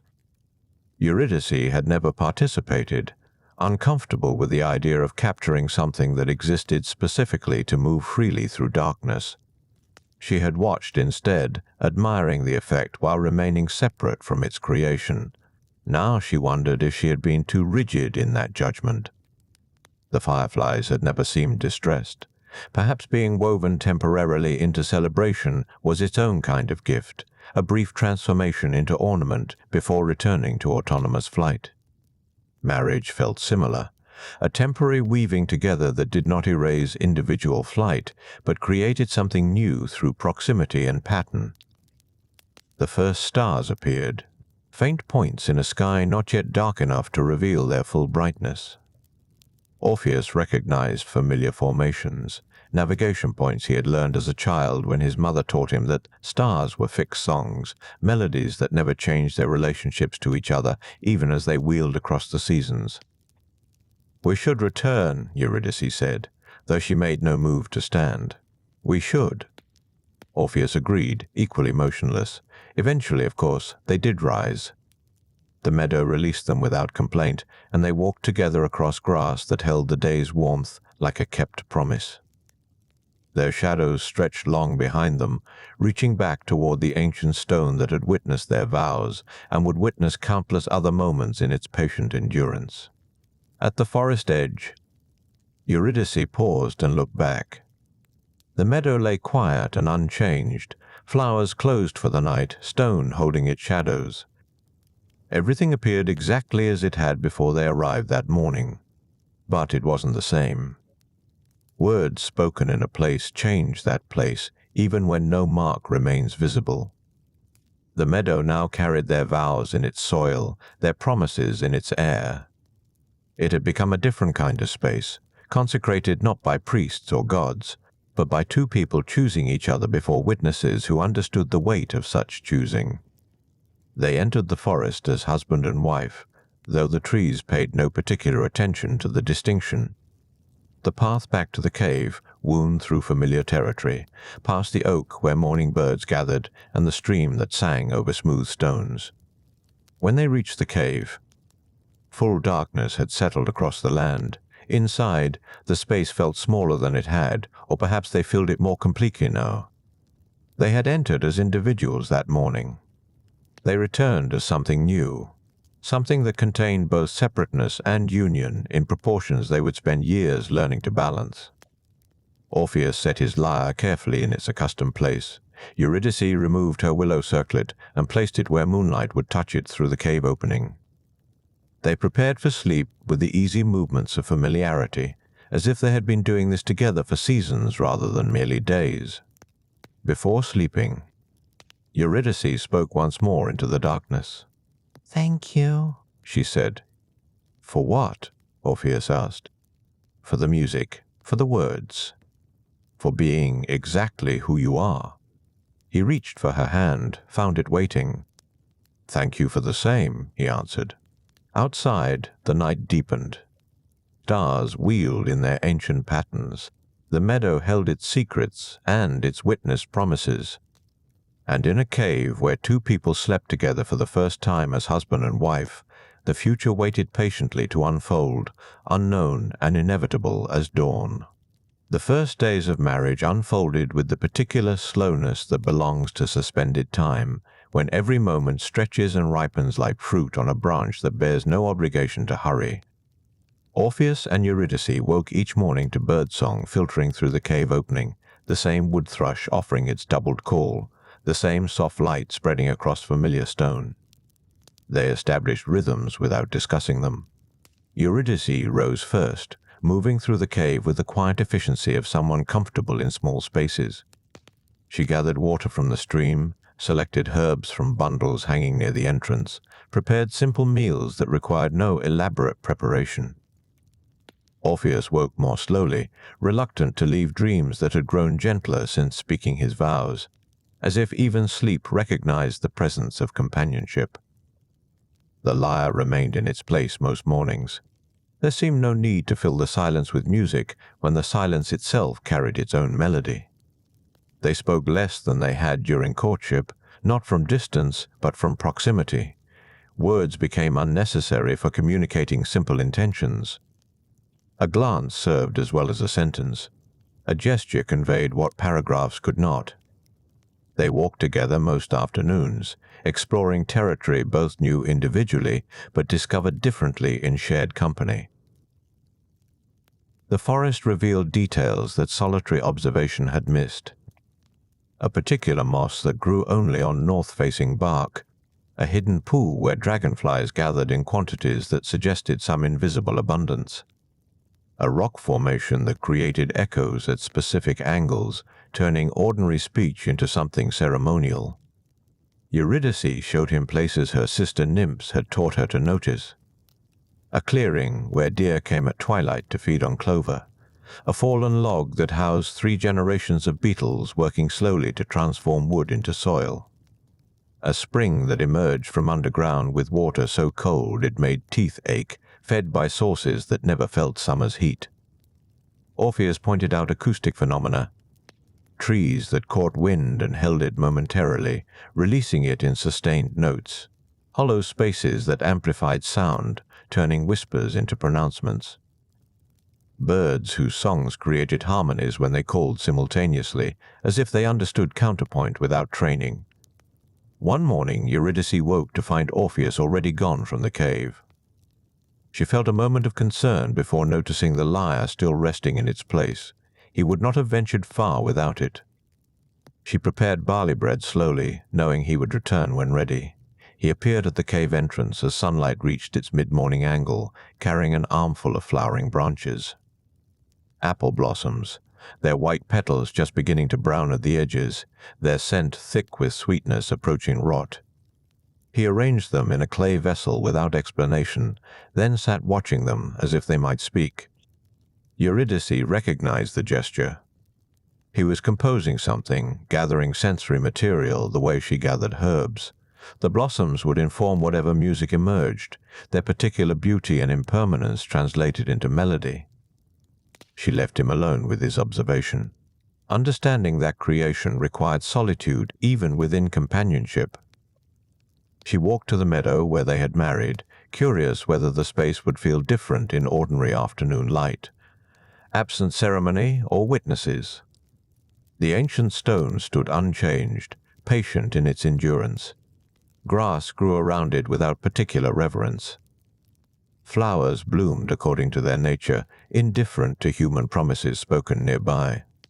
Yet something had shifted. The meadow felt inhabited now, as if their vows had taken up residence in the air itself, invisible but present, like the scent of wild thyme that required no visible source. She sat near the stone, letting her thoughts drift without particular direction.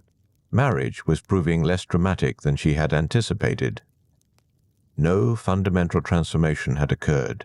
She remained herself, Orpheus remained himself. But the space between them had changed, filled now with acknowledged commitment that required neither declaration nor performance to maintain its reality. A hawk circled overhead, riding thermal currents with wings spread wide, moving without effort. Eurydice watched its spiral, the way it covered ground while appearing motionless, the way height provided perspective that ground-level observation could never achieve. When she returned to the cave, Orpheus sat with his lyre, fingers moving across strings in patterns that created melody so quiet it barely qualified as music.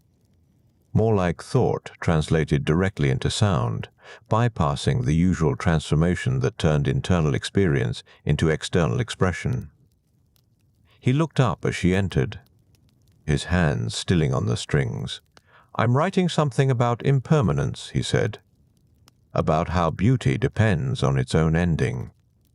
"Like the apple blossoms," she observed, gesturing toward the wilting branches. "Like everything," he corrected gently. like this moment, which exists only because it will stop existing. She settled beside him, close enough that their shoulders touched. The cave held them both, small space made sufficient by their willingness to occupy it together. "Play it for me," she requested. He did, though the composition existed more as fragments than completed work. Phrases that started and stopped, melodies that circled without resolving, harmonies that suggested conclusions without reaching them.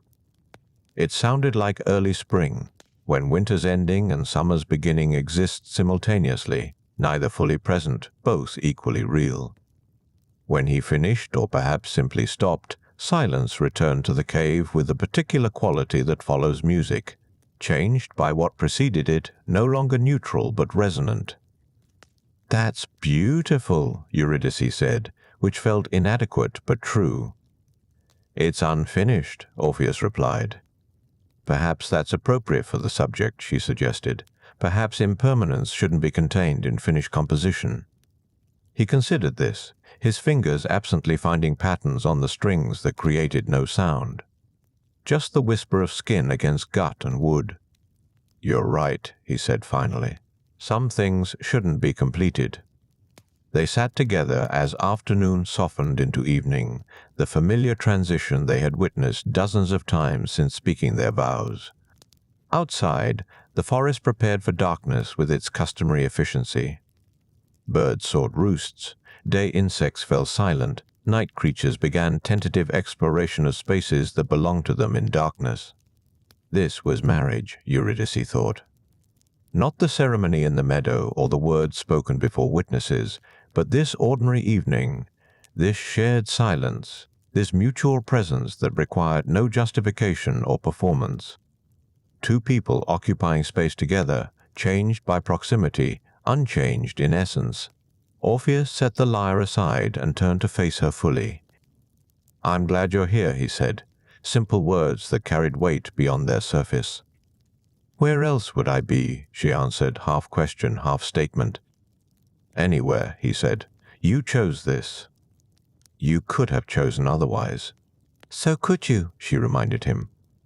"Yes," he agreed, "but I'm speaking of gratitude, not obligation."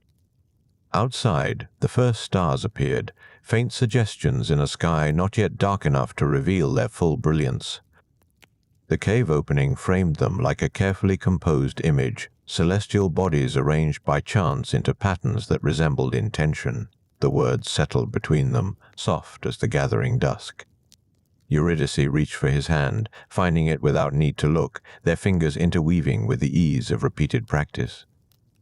Gratitude, she had learned, was marriage's quietest foundation, often unspoken but no less essential for its silence. They remained that way as full darkness arrived, two figures outlined against the cave's entrance where starlight now spread across a sky deepened to indigo. Neither felt compelled to light the oil lamp that waited on its stone shelf. Darkness held no threat here, only the gentle erasure of unnecessary details, leaving only what mattered most.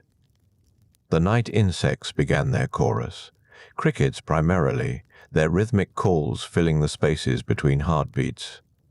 Orpheus had once told her that crickets sang in mathematical ratios, their frequency determined by temperature, natural musicians performing calculations they neither understood nor questioned. Tomorrow, she thought, would arrive with its own small rituals, water to fetch, herbs to gather, melodies to compose or discover. The extraordinary had given way to the ordinary, and in that transition lay unexpected peace. No divine intervention required, no prophecy to fulfill. Just two lives intersecting by choice and maintained through daily decision. She felt sleep approaching, that familiar heaviness that started in her limbs and spread inward. Orpheus must have sensed the change, because he shifted slightly, drawing her closer until her head rested against his shoulder. His heartbeat provided steady rhythm, slower than music, more fundamental than melody. The cave breathed around them, stone walls holding warmth from the departed sun, releasing it gradually into the cooling night. This was shelter chosen rather than inherited, space claimed through intention rather than birthright. That distinction mattered, though she couldn't quite articulate why. Just before sleep claimed her entirely. Eurydice felt Orpheus press his lips against her forehead, gesture so light it barely qualified as touch. She smiled without opening her eyes, recognizing the language they were learning together, vocabulary that required no words, grammar based on presence rather than speech. When morning arrived, it came with mist. Eurydice woke first, as had become her pattern, and slipped from Orpheus's sleeping embrace with practiced quiet.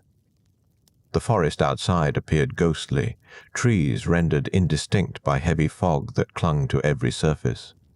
Water droplets formed on leaves and grass, tiny mirrors reflecting nothing but grey. She walked to the stream despite limited visibility, finding her way through memory rather than sight. The water ran cold and clear, unaffected by the mist that obscured everything above its surface. She filled the clay vessel they used for drinking, movements automatic, mind still half suspended in sleep. On the return journey, she paused in a small clearing she hadn't noticed before.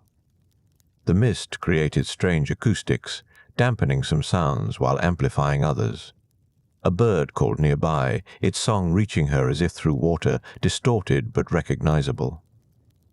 The wood thrush, she thought, though its usual clarity had been replaced by something more haunting.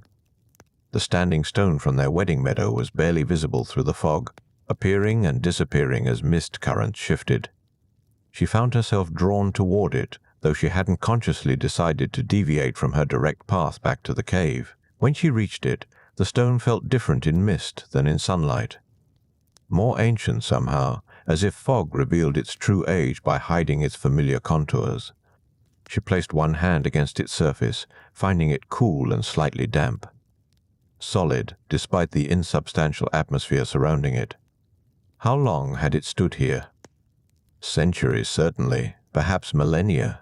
Countless seasons had passed across its face, countless mornings like this one.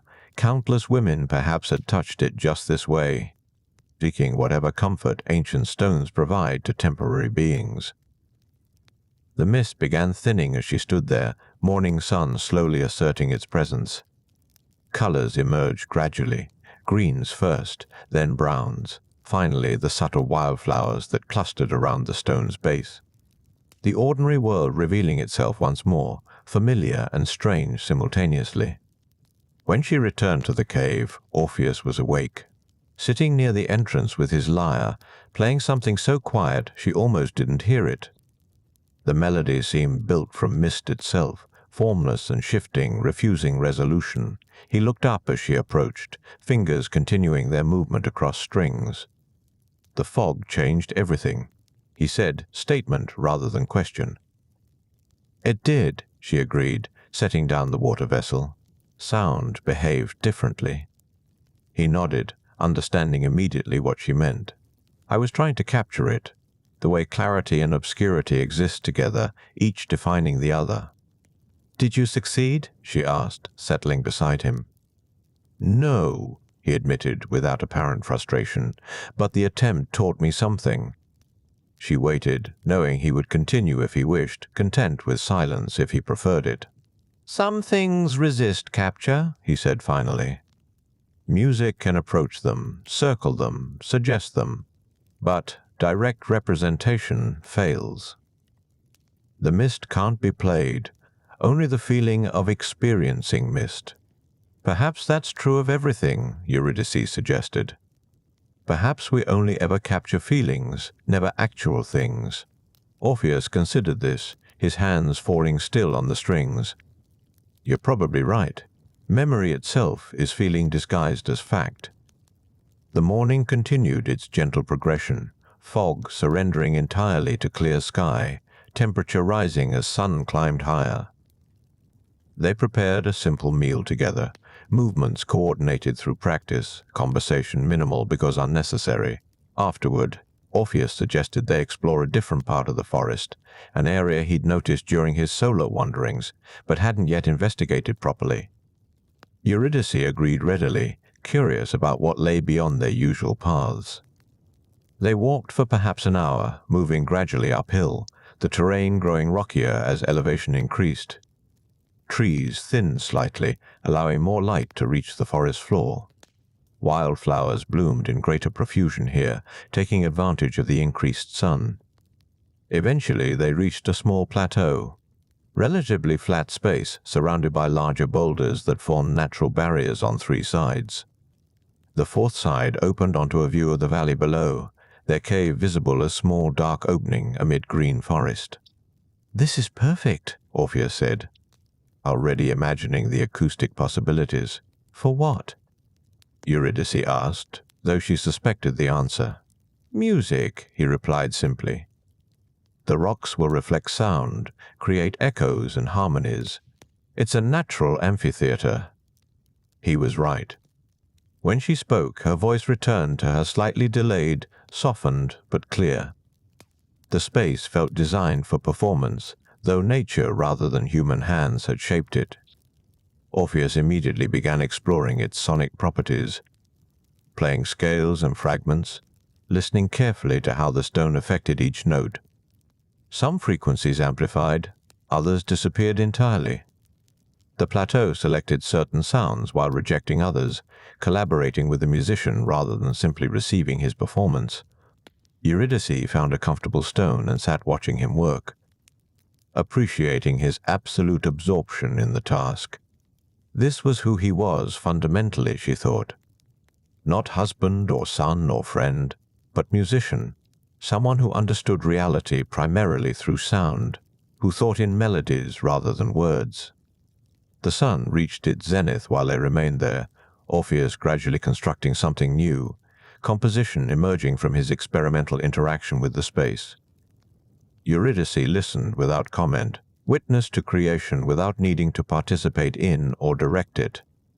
When he finally paused, setting the lyre aside with evident satisfaction, the afternoon had begun its descent toward evening. That was worth finding, he said, more to himself than to her. "It was," she agreed. They remained a while longer, reluctant to abandon the plateau now that they'd discovered it. This would become another location in their shared geography, another destination offering particular gifts. The descent proved easier than the climb, gravity assisting their steps as they picked their way back through thinning trees toward denser forest below. Afternoon light slanted differently now, creating shadows that hadn't existed during their upward journey. The path looked unfamiliar from this direction, as paths often do when traveled in reverse. Neither spoke much during the walk. The plateau had satisfied something, filled a need neither had consciously recognized until its fulfillment. Now quiet felt appropriate, continuation of the peace that location had offered. When they reached the cave, evening had already begun settling into the forest. Cricket song started its nightly chorus, tentative at first, then building to full confidence as darkness deepened. Orpheus lit the oil lamp while Eurydice arranged their simple evening meal, movements automatic through repetition. After eating, they sat near the cave entrance as had become their custom, watching stars emerge one by one against indigo sky. The air held warmth still, stone walls releasing heat accumulated during the day. "Tomorrow," Orpheus said quietly, "I should return to the plateau. There's something beginning there, something that needs completion." Eurydice nodded, understanding without requiring explanation. She had witnessed the early stages of creation that afternoon, recognized the particular quality of attention he brought to unfinished work. "How long will it take?" she asked. Practical question without judgment embedded. "I don't know," he admitted. "Perhaps one day, perhaps several. The music will inform me when it's finished." "I could come with you," she offered, though her tone suggested she already knew his answer. "You could," he agreed. "But I think this one needs solitude, needs the space to develop without witness. Even loving witness changes things." She accepted this easily, having no need to accompany him everywhere, no desire to insert herself into processes that work best in isolation. Love, they both understood, included knowing when presence helped and when absence served better. The following morning arrived wrapped in perfect clarity, yesterday's mist entirely absent. Dawn light struck the forest floor sharply, creating precise shadows and illuminating details that fog would have obscured. Birds sang with particular vigor, celebrating the transparent air. Eurydice woke first as usual, slipping from the cave while Orpheus still slept.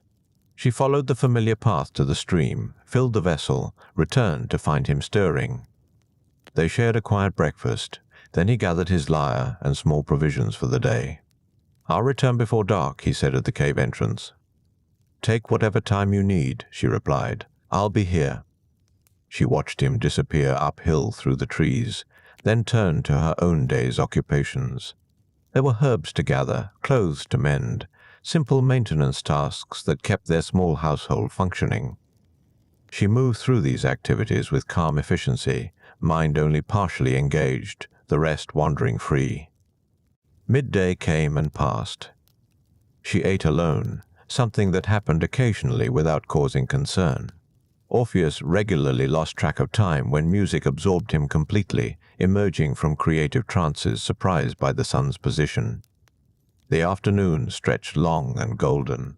Eurydice found herself near the ancient standing stone without consciously choosing that destination. Her feet had simply carried her there, following some interior compass. She stood before it again, one hand against its cool surface, feeling the accumulated presence of centuries.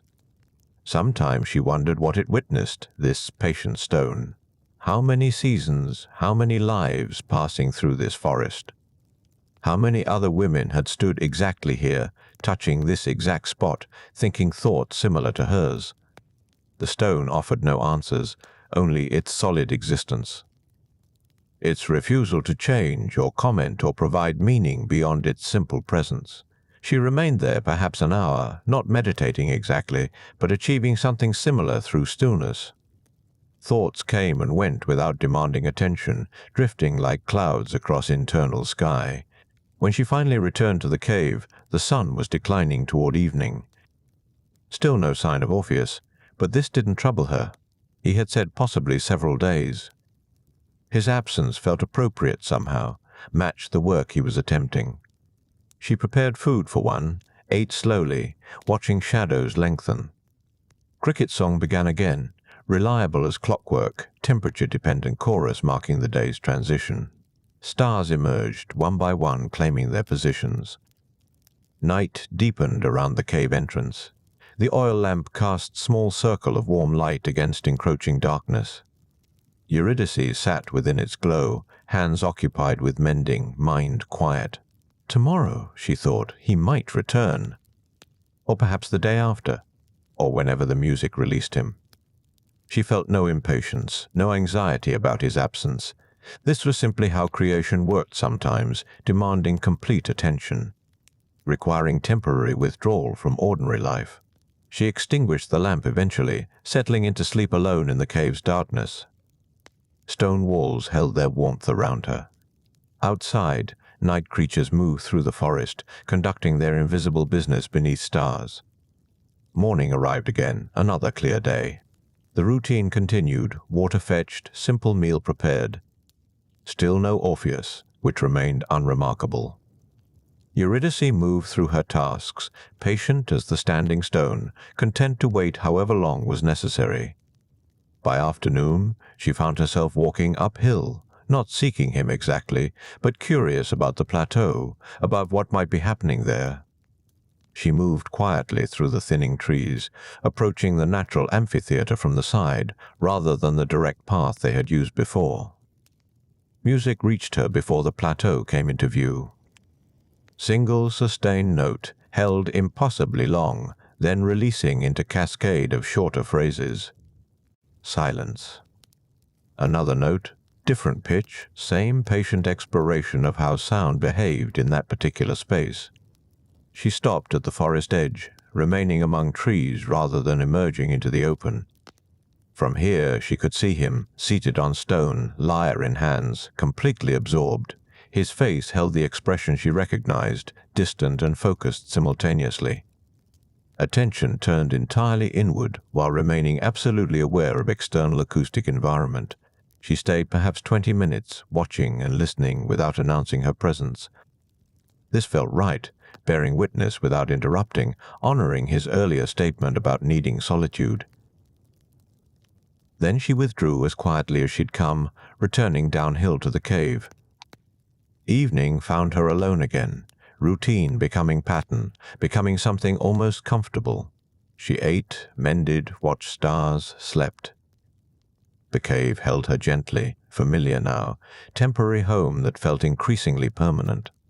3 days passed this way, Orpheus returning briefly each evening for food and rest, departing again at dawn. He spoke little during these visits, still partly inhabiting the creative space that claimed most of his attention. Eurydice asked nothing, understanding that questions would only anchor him to ordinary reality when he needed to remain partially elsewhere. On the 4th morning, he didn't leave immediately after breakfast. Instead, he sat near the cave entrance, lyre in hands but not playing, gaze directed outward toward forest. "It's finished," he said finally. Eurydice looked up from the herbs she was sorting. "Will you play it for me?" "Soon," he replied. "But first I need to return to ordinary time, to fully leave the place where it was made. Creation requires one kind of attention. Sharing requires another." She nodded, recognizing truth in this. They spent the day together, walking familiar paths, speaking of small things, re-establishing connection that had grown thin during his absence. That evening, as stars emerged and cricket song built toward full voice, Orpheus took up his lyre. Eurydice settled beside him, prepared to listen. What emerged was unlike anything she'd heard from him before. The music contained the plateau somehow, the way sound reflected off stone, the quality of light at that elevation, the sensation of looking down at forest from above. But it also held something else, something she couldn't name, something that felt like reaching toward understanding that remained forever just beyond grasp. When the final note faded, silence held them both for a long moment. "That's what I heard in the mist," he said quietly.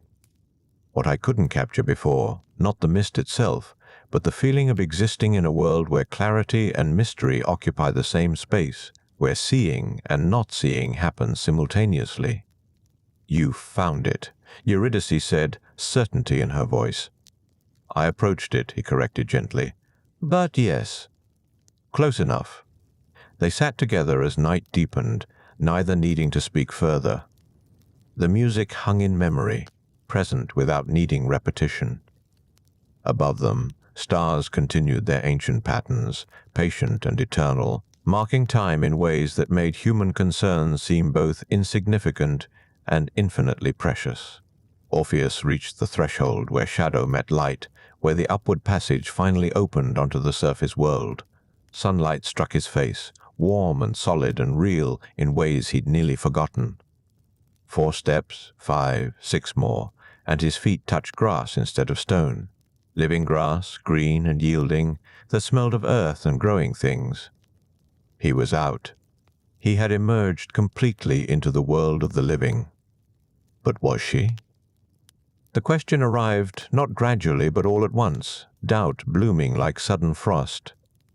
He had heard nothing behind him during the entire ascent, no footfall, no breath, no rustle of fabric against stone. The underworld had given no confirmation, no sign that Eurydice actually followed. Only Hades' word, spoken once in that throne room of shadows, and then silence. Silence through every winding passage, every upward step, every moment when uncertainty whispered its poisonous questions. What if the god had lied? What if this was punishment disguised as mercy, sending him upward alone while pretending otherwise? What if she wasn't there at all? Had never been there, and he had climbed through darkness chasing nothing but false hope. The sunlight felt wrong suddenly, too bright, too empty. Wind moved through nearby trees, ordinary and indifferent. Somewhere a bird called, oblivious to anything except its own small territory. The world continued exactly as it always had, unchanged by his journey, unmoved by his grief or hope or desperate bargaining with death itself. Behind him, the cave entrance yawned dark and silent. He stood at that threshold, caught between shadow and sun, between trust and terror. His hands trembled slightly, still gripping the lyre he'd carried through every passage of that long descent and longer ascent. The instrument that had moved Cerberus to sleep, had drawn tears in the halls of the dead, had purchased this single chance at restoration. "Just turn," something whispered. "Just look. Just be certain." But the condition had been absolute, not until they both emerged completely.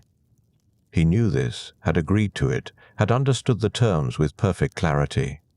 One glance backward while either of them remained in shadow would break everything, would send her spiraling back into depths from which no music could retrieve her a second time. He tried to listen for some sound behind him, strained his hearing past the wind, past the bird's distant call, past his own heartbeat thundering in his ears. Nothing. Only the empty silence of a cave entrance that might hold everything or nothing at all. Sunlight touched his shoulders, warmed the back of his neck. He had emerged. That much was certain. His own part of the bargain was complete. He stood fully in the world of light, of air, of time continuing forward instead of spiraling endlessly through shadow. But Eurydice? Where was Eurydice? The doubt became physical, a pressure in his chest, a weight that made breathing difficult. Every moment of the ascent replayed in rapid succession. Had he moved too quickly? Climbed too fast for her shade to keep pace? Had there been some moment when she fell behind, some turn in the passage where she lost sight of him and stopped, alone in darkness? Or worse?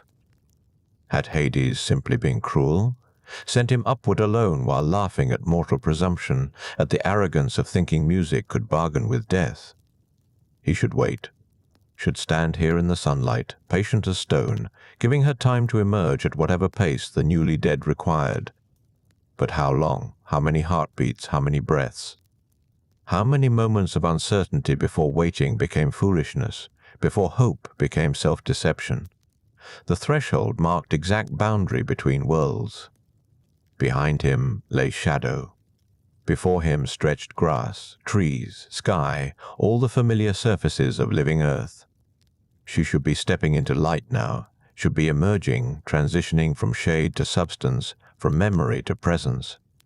But he couldn't hear her, couldn't sense her, couldn't feel anything except the terrible possibility that he was alone, that he had always been alone, that the journey had changed nothing. Love and fear collided in that moment, became indistinguishable from each other. Love demanded he trust, accept uncertainty, honor the conditions that had granted this impossible chance. Fear demanded proof, certainty, confirmation that hope wasn't merely another form of torment. His head began to turn before he consciously decided to turn it. Small movement, barely perceptible, driven by need that overwhelmed even the most absolute prohibition. Just a glance. Just one look to know, to be certain, to verify that she actually followed. The world slowed as he turned. Sunlight seemed to thicken, become almost visible, golden and heavy. Sound dampened, as though air itself had grown dense enough to muffle everything except his own breath. And there she was, still in shadow, one step behind where sunlight began. Her hand reaching toward him, reaching for the light she hadn't quite entered. Their eyes met across that threshold, across the border between shadow and sun, between death and life, between what was and what might have been. She smiled. Small expression, sad and knowing and completely understanding. In her eyes he saw recognition of everything. The journey he'd made, the music he'd played, the bargain he'd struck, and now this, the turning, the breaking, the moment when love's intensity overwhelmed its own better judgment.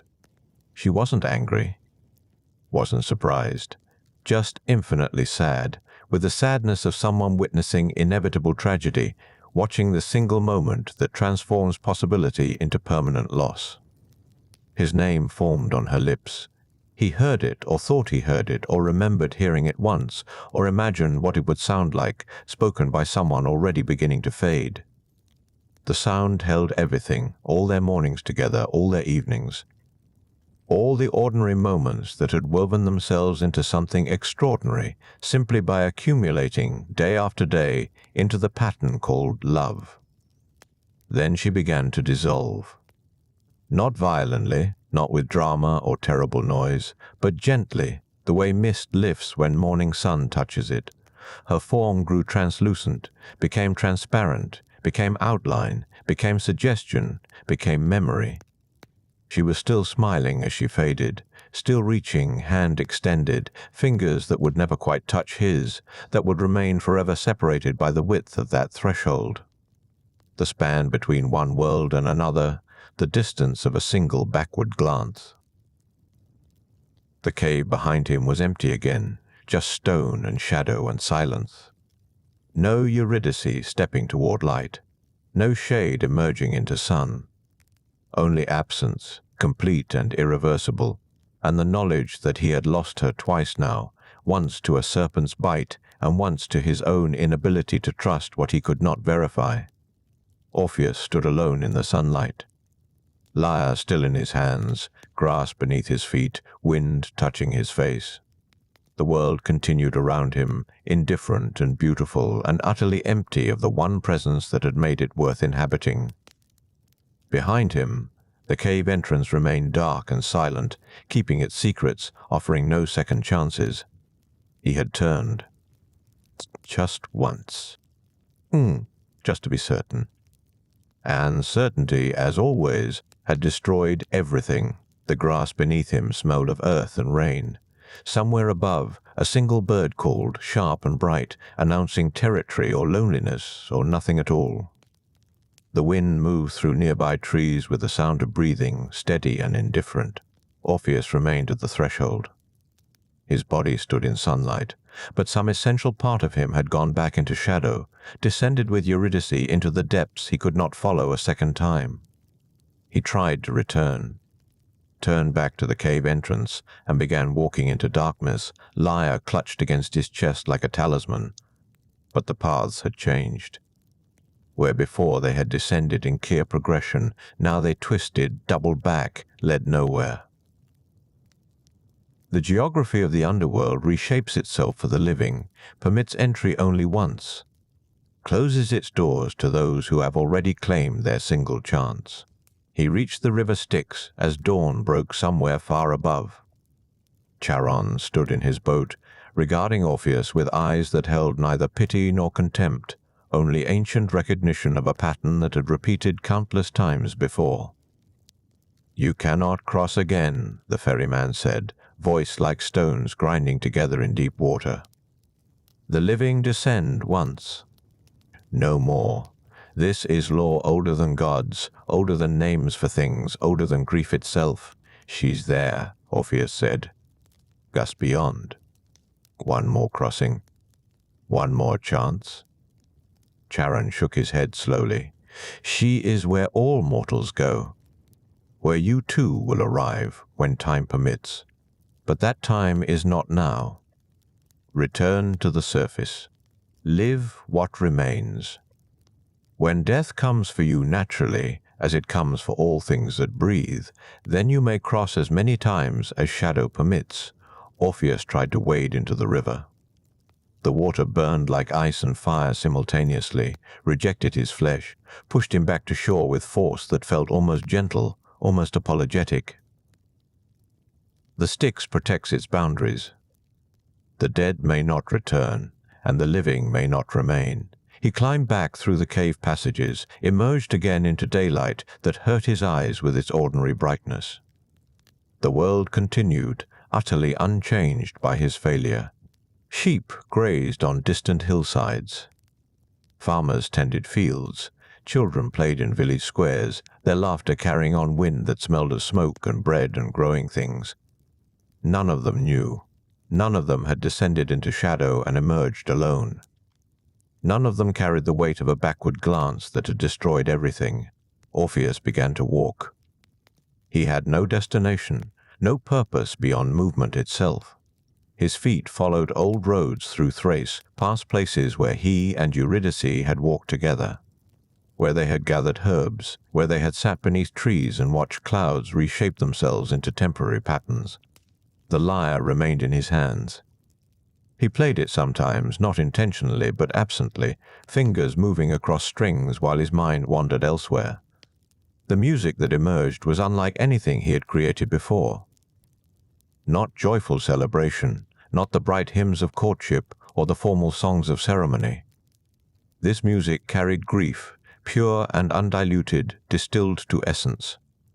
It spoke of loss, of failure, of the moment when everything balanced on the edge between salvation and destruction, and choice pushed it toward darkness.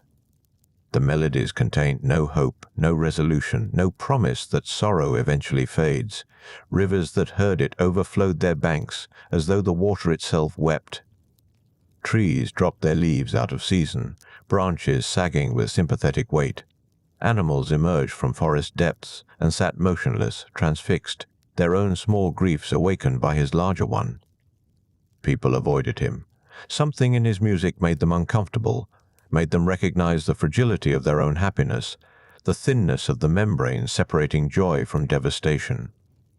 They whispered as he passed through villages, left offerings of bread and wine at respectful distances, but did not approach.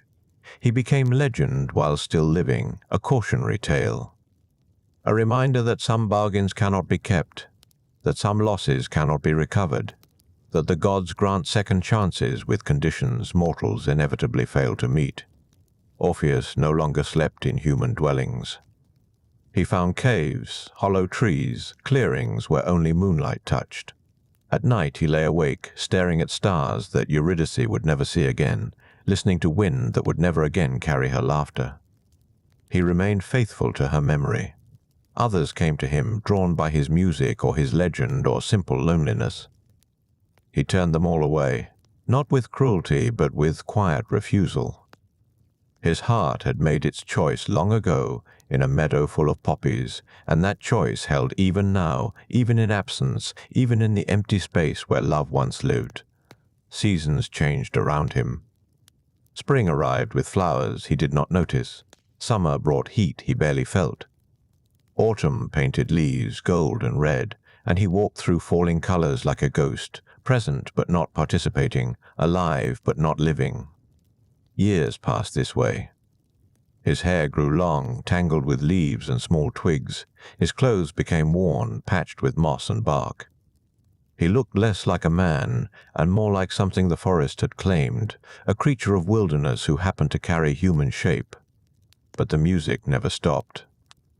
Even when he did not consciously play, the lyre hummed with residual grief, vibrating with accumulated sorrow that had soaked into the wood grain itself.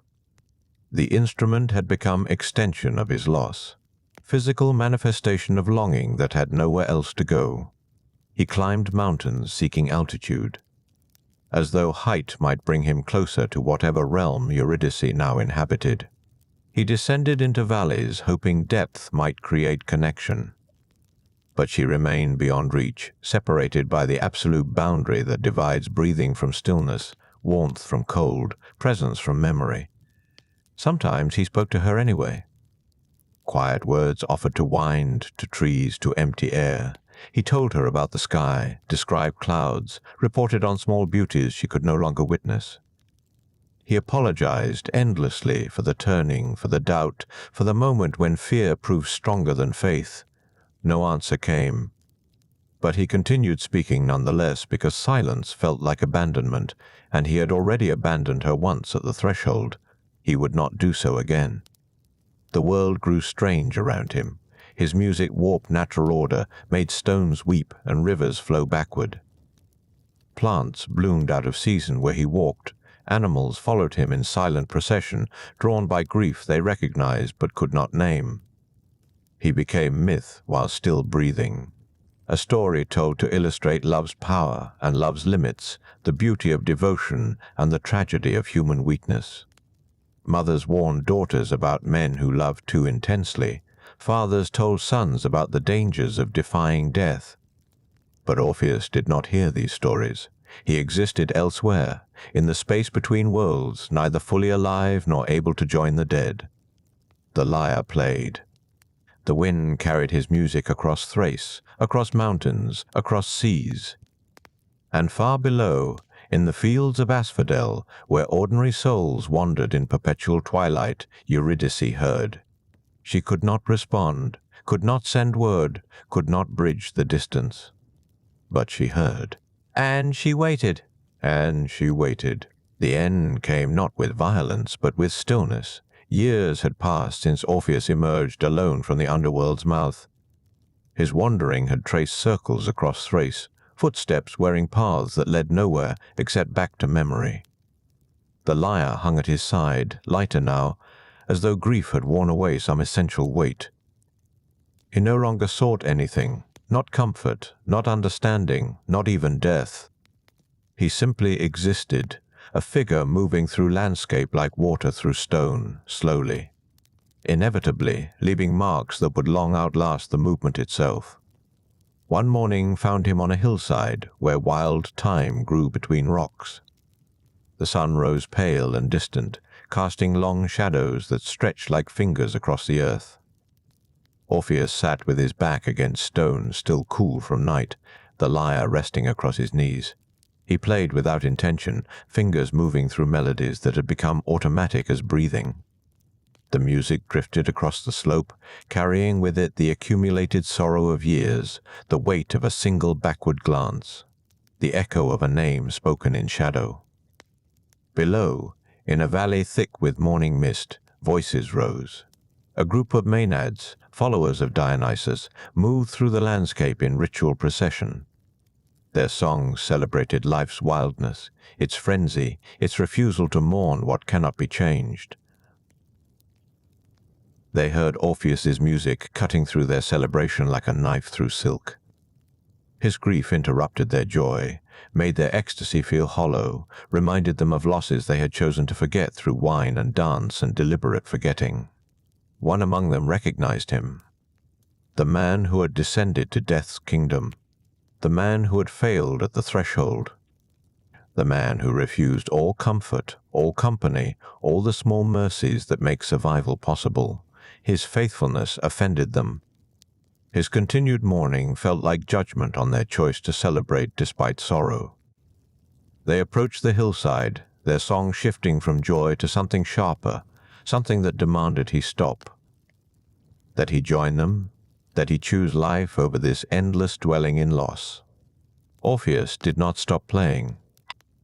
He barely noticed their approach, lost in melodies that spoke only to someone who could not hear, who wandered in twilight on the far side of the boundary he had crossed once and could never cross again. The Maenads grew angry at his refusal. They shouted, demanding acknowledgement. When he gave none, they threw stones, small ones at first, pebbles that clattered against rock, that bounced harmlessly off his shoulders. But rage, once kindled, grows without permission. The stones became larger. Their aim grew deliberate, and Orpheus, who had charmed Cerberus and moved Hades to tears, who had made rivers change course and mountains weep, did nothing to defend himself. Perhaps he welcomed it. Perhaps after years of walking between worlds, belonging fully to neither, the promise of ending felt like mercy. Or perhaps he simply did not care enough to resist, his attention fixed forever on that moment in the cave, on Eurydice's face as she faded, on the choice that could never be unmade. His body fell among the wild thyme, blood-darkening earth that smelled of herbs and morning. The lyre tumbled from his hands, landing in grass still wet with dew. For a moment it lay silent, strings gleaming in the new light. Then wind touched it. A gentle current that moved across the hillside, that set the strings humming with one final note. Not grief this time, but something else. Release, perhaps. Or recognition. Or simply the sound of ending, which is also the sound of completion. The Maenads fled, their anger collapsing into horror at what they had done. They scattered across the valley, leaving behind only silence and the cooling body of the greatest musician the world had known. Orpheus's soul descended. Not fighting, not struggling, but moving with the ease of someone returning home after long absence. The paths of the underworld opened before him, familiar now, worn smooth by his previous passage. Charon ferried him across the Styx without hesitation. This time he belonged here, carried the mark of true death rather than desperate trespass. The fields of asphodel stretched wide, populated by countless shades moving in their quiet twilight. And there, standing exactly where she had waited all these years, stood Eurydice. She had not moved from the spot where she appeared after the second fading. She had simply stood, patient as stone, knowing with certainty that he would come, that the story could not end with separation, that love this deep must somehow find completion even in the realm of shadows. They did not speak. Words had failed them once before, had proven inadequate to bridge the distance between certainty and doubt. Instead, they simply walked together, side by side, into the gentle dusk that is asphodel's only light. No barriers separated them now. No conditions, no tests, no backward glances that might undo everything. Just presence, simple and eternal, two souls moving through twilight that never quite becomes darkness, never quite resolves into day.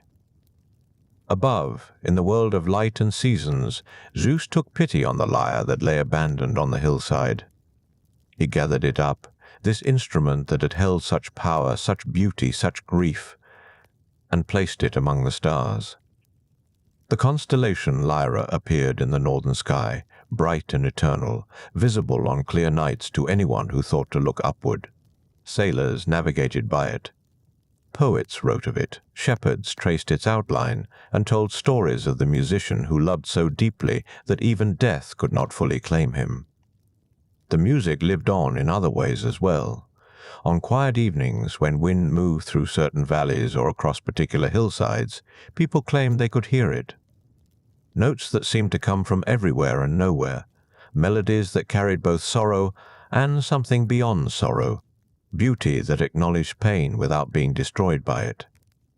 Parents sang their children to sleep with fragments of songs they half remembered, harmonies that had drifted through centuries like seeds on wind, taking root wherever conditions allowed. The music became part of the landscape, woven into the fabric of the world itself. And the story endured.